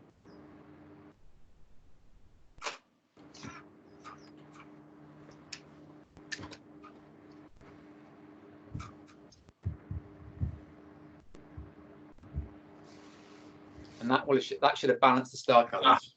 Sorry, you just put the toolbar back up again. We're applying it this time. We're applying the white reference to the entire image because it's hard to actually select out the galaxy by itself. But we are doing a background reference to the region of interest, which is just that preview. And the only other number I've changed is the upper limit to the background reference, which again, if you put your cursor over it, you can see in the bottom that the numbers are all like 0.45, 0.46, 0.045, 0.46. This is background neutralization, isn't it? So this is we did the background neutralization first of all. Oh, right, sorry, color calibration. Okay, yeah, got it.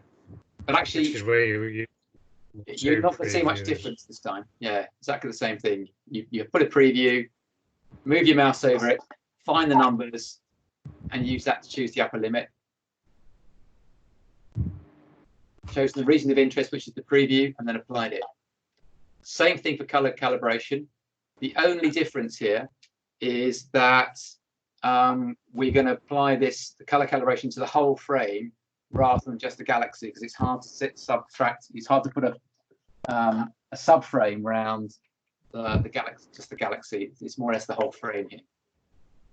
So we're not going to do that. We're just going to apply that. We're not going to take the region of interest in the white spot. And in that particular case, you've left the upper limit at 0.9. Yeah. I presume because nothing else will get very close to that, or if it does, it doesn't matter.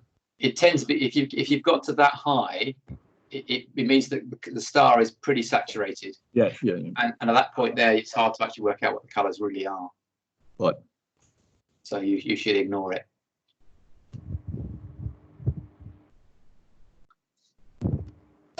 Okay, and that's the default value, and that's the value we used yesterday. Right. So this time around, it's very similar. The only difference is you extract the luminance using that luminance extraction tool. You create the mask, the star mask, the luminance mask, and the HDRW mask.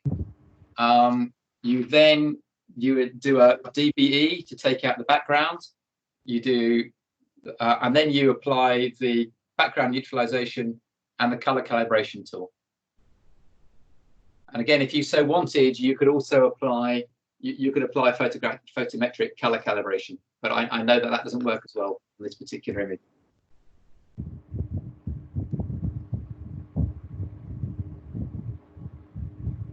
And then I think, Jonathan, you reminded us of the next tool, which was the smoothing. Yes. So TGV denoise again. So again, it's the same thing. You're going process, image, and then we're looking at statistics. And we're going to choose that preview that's there. And we can look at the numbers in there. And again, if you look at the average deviation, there's something like 6 or 7 times 10 to the minus 4.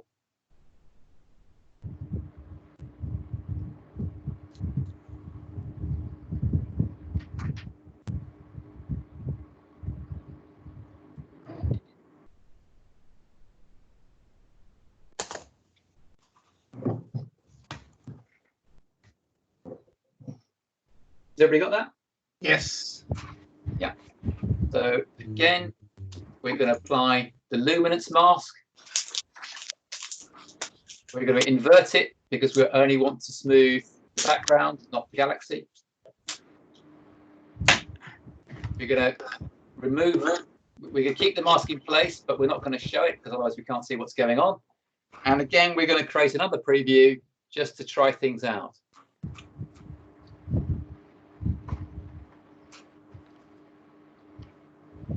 We're then going to use TGV denoise again. And if you remember, it was 7 times 10 to the minus 4 was what we saw last time. Again, we're going to scale it back by a factor of 10 because I found that in practice that's typically gives you the right answer. So we're going to start off with 7 times 10 to the minus 5, 100 iterations, and we're just going to apply it to that preview.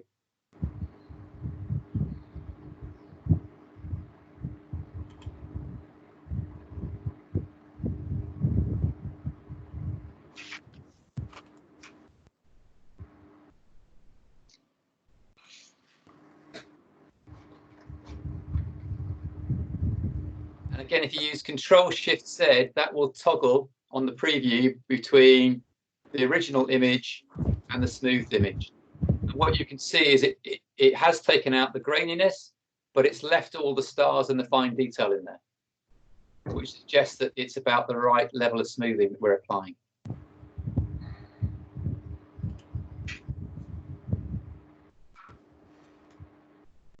Then when we're happy with the right numbers, we can then just apply that to the main image. And this will take some time.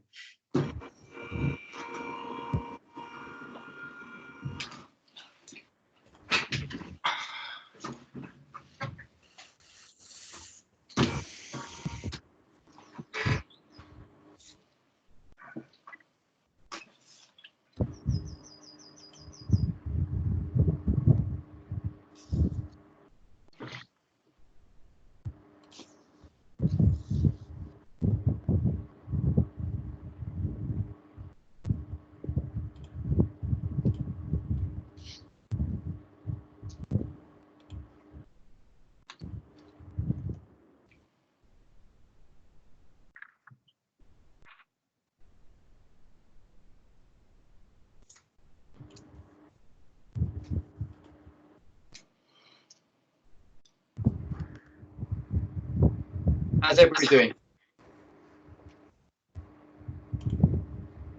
Still processing. Just watching you at the moment.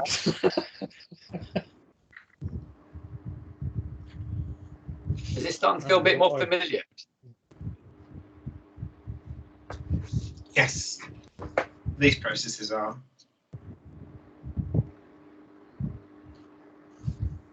Bits of it are until you miss a step and then it all falls apart.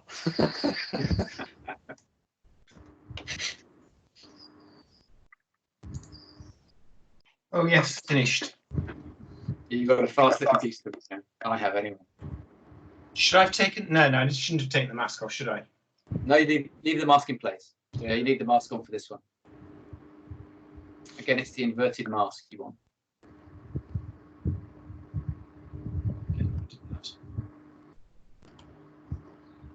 So in summary, the inverted mask applies things to the darker areas. That's correct. Yep. And otherwise you apply it to the luminance. Yeah. Okay. So again, once we've got that, once we've smoothed it, the next step is to do permanent stretch on it. So again, you now remove the mask and you go to our friends, screen transfer function and histogram transformation. Again, you want to reset the histogram transformation, click the tick box so you can see the distribution of values, screen transfer function.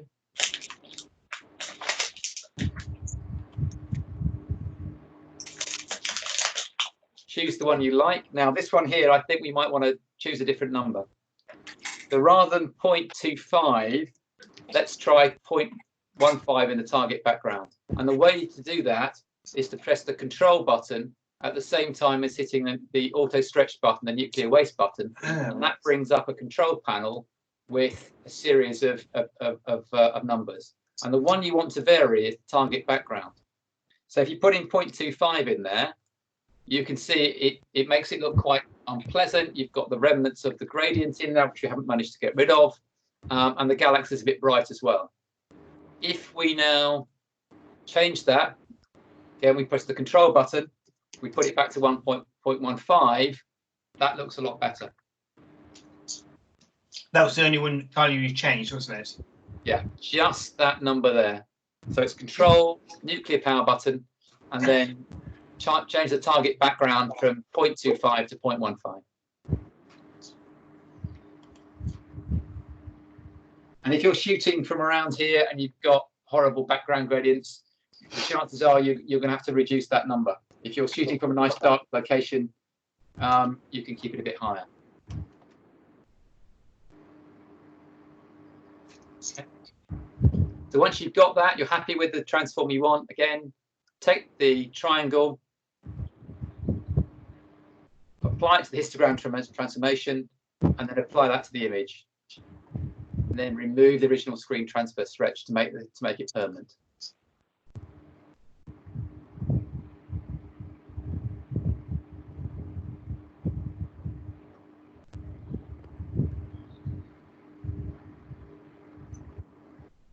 Everybody okay?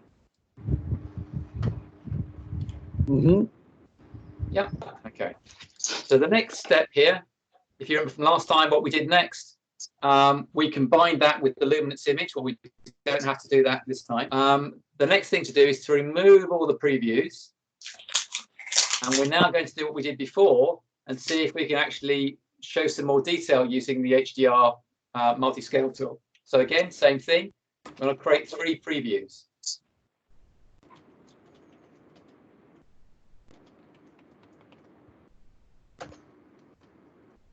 And again, if you look at those previews, when you click on them, the views will be zoomed in. You don't want that. You want to have that look at the whole thing. So you can either do, I think it was Control-0, somebody said, which brings them up, so that you get the whole picture there. So the 3, oops. So 3 exactly the same as the initial one. Yep. Again, you want to apply the mask. This time it's the HDRW mask. Not inverted, because we only want to apply it to the brightest parts of the sky. And we'll bring up the HDR multi-scale transform.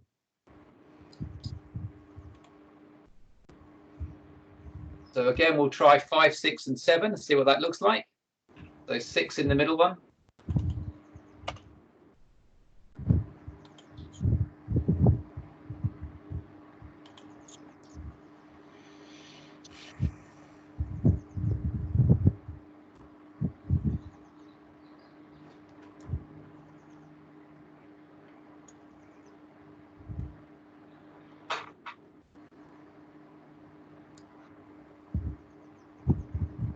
Five in the top one.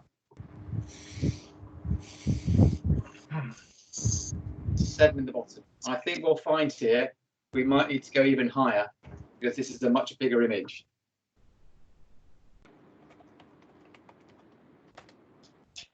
Yeah, 5's too small.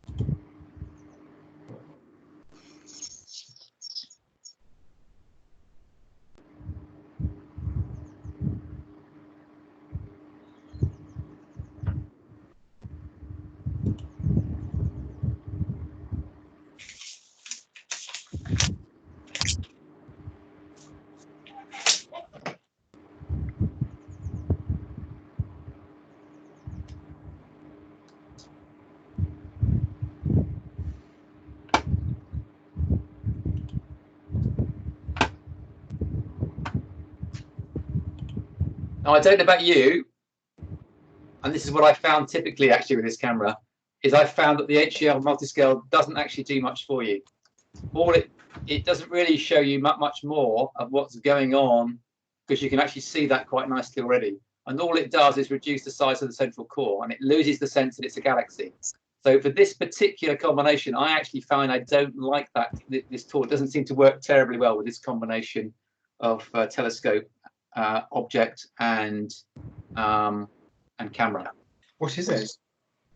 I'm sorry? What's combination? So this is an FSQ85 plus a SWO ASI 1600 Pro one-shot color. And I find that it doesn't do very much for you. doesn't actually highlight any of the nice structures in the galaxy any better, and it just removes the bright core. So I found that for this particular object anyway, HDR multiscale doesn't help you.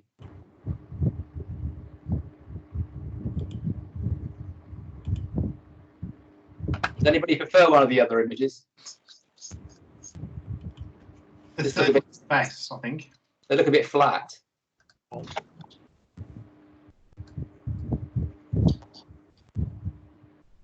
It's more structure in the third preview than in the original.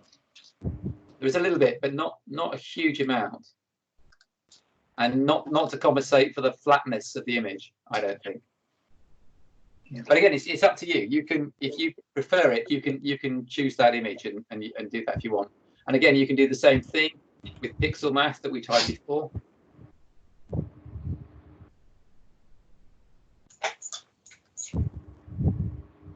We can do $2 over 2.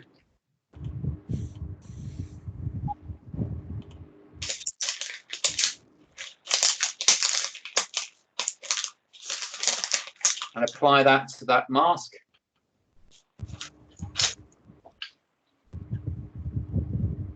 We can try the same thing. Try changing the mask. And then we can apply it again.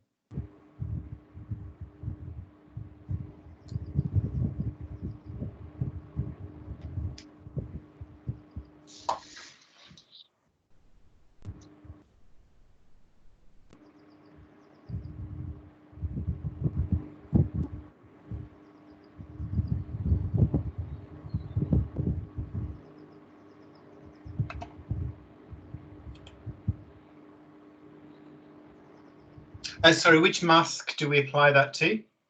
So that's the HDRW mask, and you're exactly the same things you did before. You're just basically dividing that number by 2 to create something which comes out. It looks exactly the same, but just dimmer.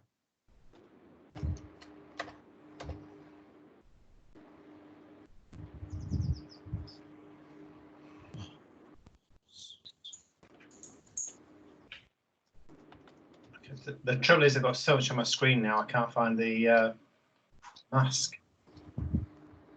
I tend to keep the masks on the right-hand side of the image. In any images I don't use, again, I try to keep them over there. Try and just get rid of a bit of clutter. So what I've done is I've minimised the processes, so I've got all the processes sat there as well. Yeah. So actually doing that, actually reducing it by half, and with 7 actually looks quite good. It's reduced the galaxy core a bit, but not too much, and it's given you a bit more detail. Maybe that's the best out one. Maybe that's the best of the lot. Still not certain.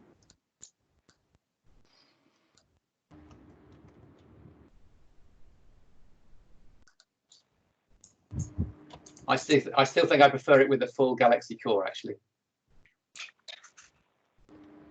But it's up to you and what you actually like and which one you think looks best.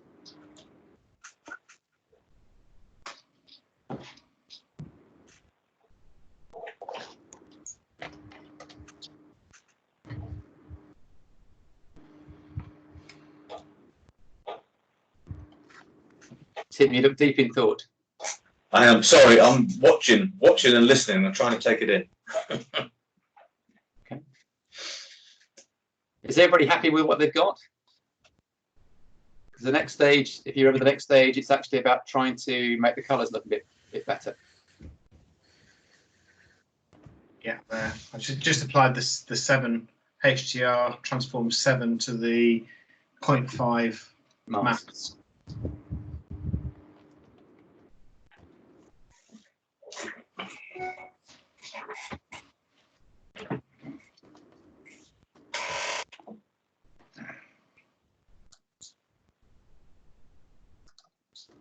Yeah, it does look a lot better.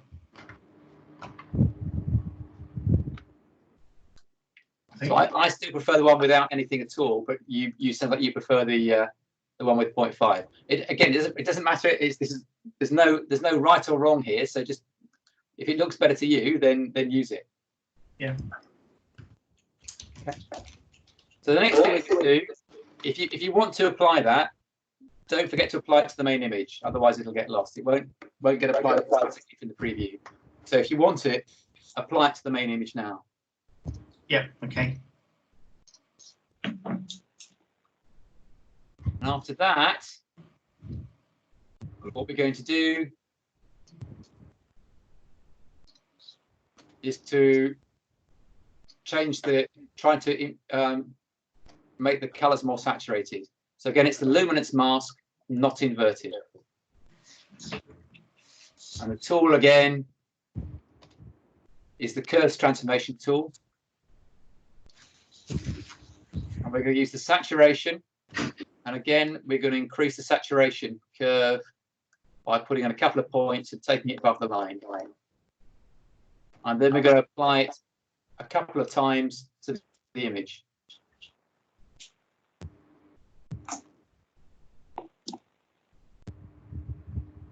Right. Sorry, I was just cleaning my screen. So on that one, we now remove the mask, don't we, after the last process? Remove the mask, yeah. So we're applying the luminance mask, and it's the curves transformation, and it's the S at the far end, the saturation that we're going to apply. And don't invert it. Yep. Okay. Okay.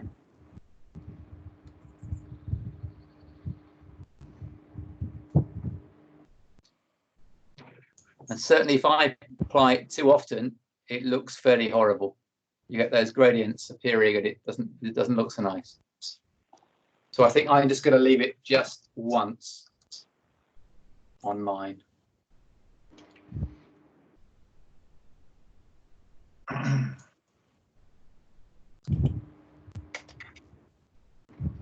Now, if you're like me, I can see a little bit of green in my image as well. Dipped in algae. Dipped in algae. So there is a nice tool which can remove that. So if you remove the mask, this is a tool you haven't used before. It's on the process. It's under noise reduction, and it's called SCNR. And it removes colors, and you don't have to change anything. It's almost always the green you're removing, because there are no green colors really in most astronomical objects. So all you do is leave it at default and drag it onto the image, and hopefully that will remove some of that green tinge that we saw. Yeah, a little bit.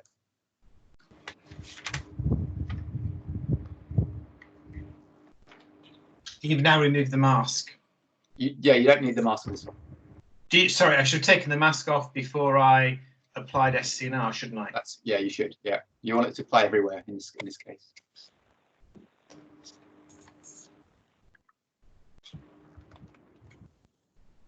Okay. And then the final step we're going to use is back to the histogram transformation.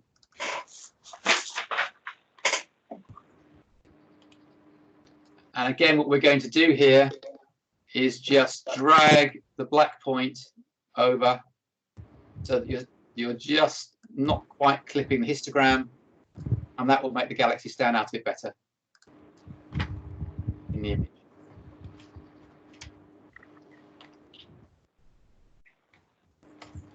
So it's not quite as dramatic as M81. You haven't quite got the range of colors.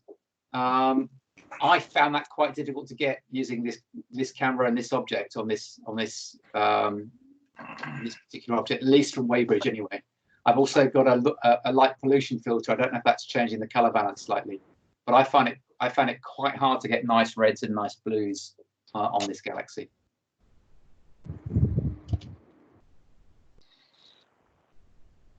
What filter were you using, Colin? I have to go. I can't remember. I have to go and look it up. Oh, okay. It's basically a light pollution filter which removes. Yeah. I get funny colours which I can't seem to get rid of afterwards. But I do know it's much better with it. I know without it, I can hardly see anything. So. Okay. So that's a much quicker run through the second time round. We did pretty much. We didn't do quite the same steps. We missed some of them out. We added a different steps, but it's very similar process flow to the other one.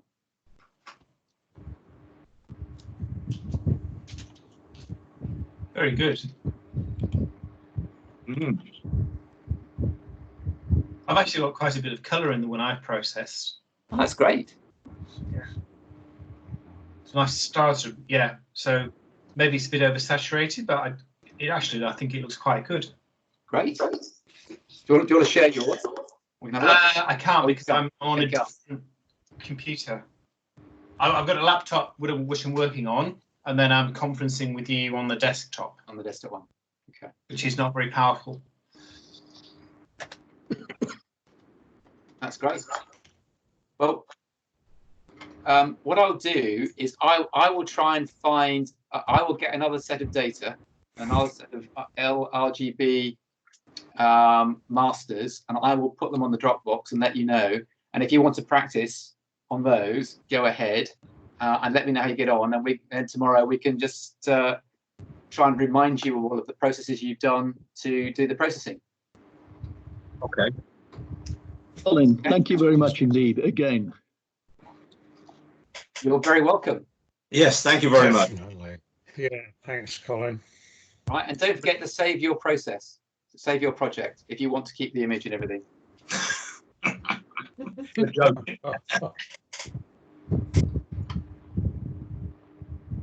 So save project. Make sure you change the name, otherwise it's going to get very confused.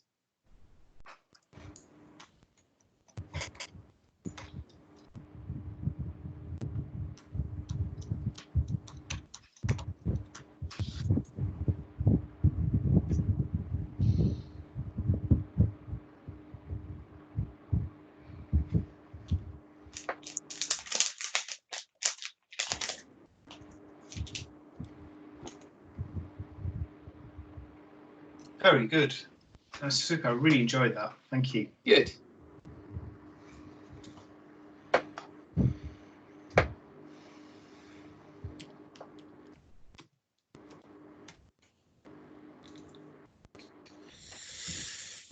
Okay, great. I'll speak to you all tomorrow. Thank you, Colin. I'll send Thank you. Bye. Cheers send all. back the recording. See you tomorrow. Thanks, everybody.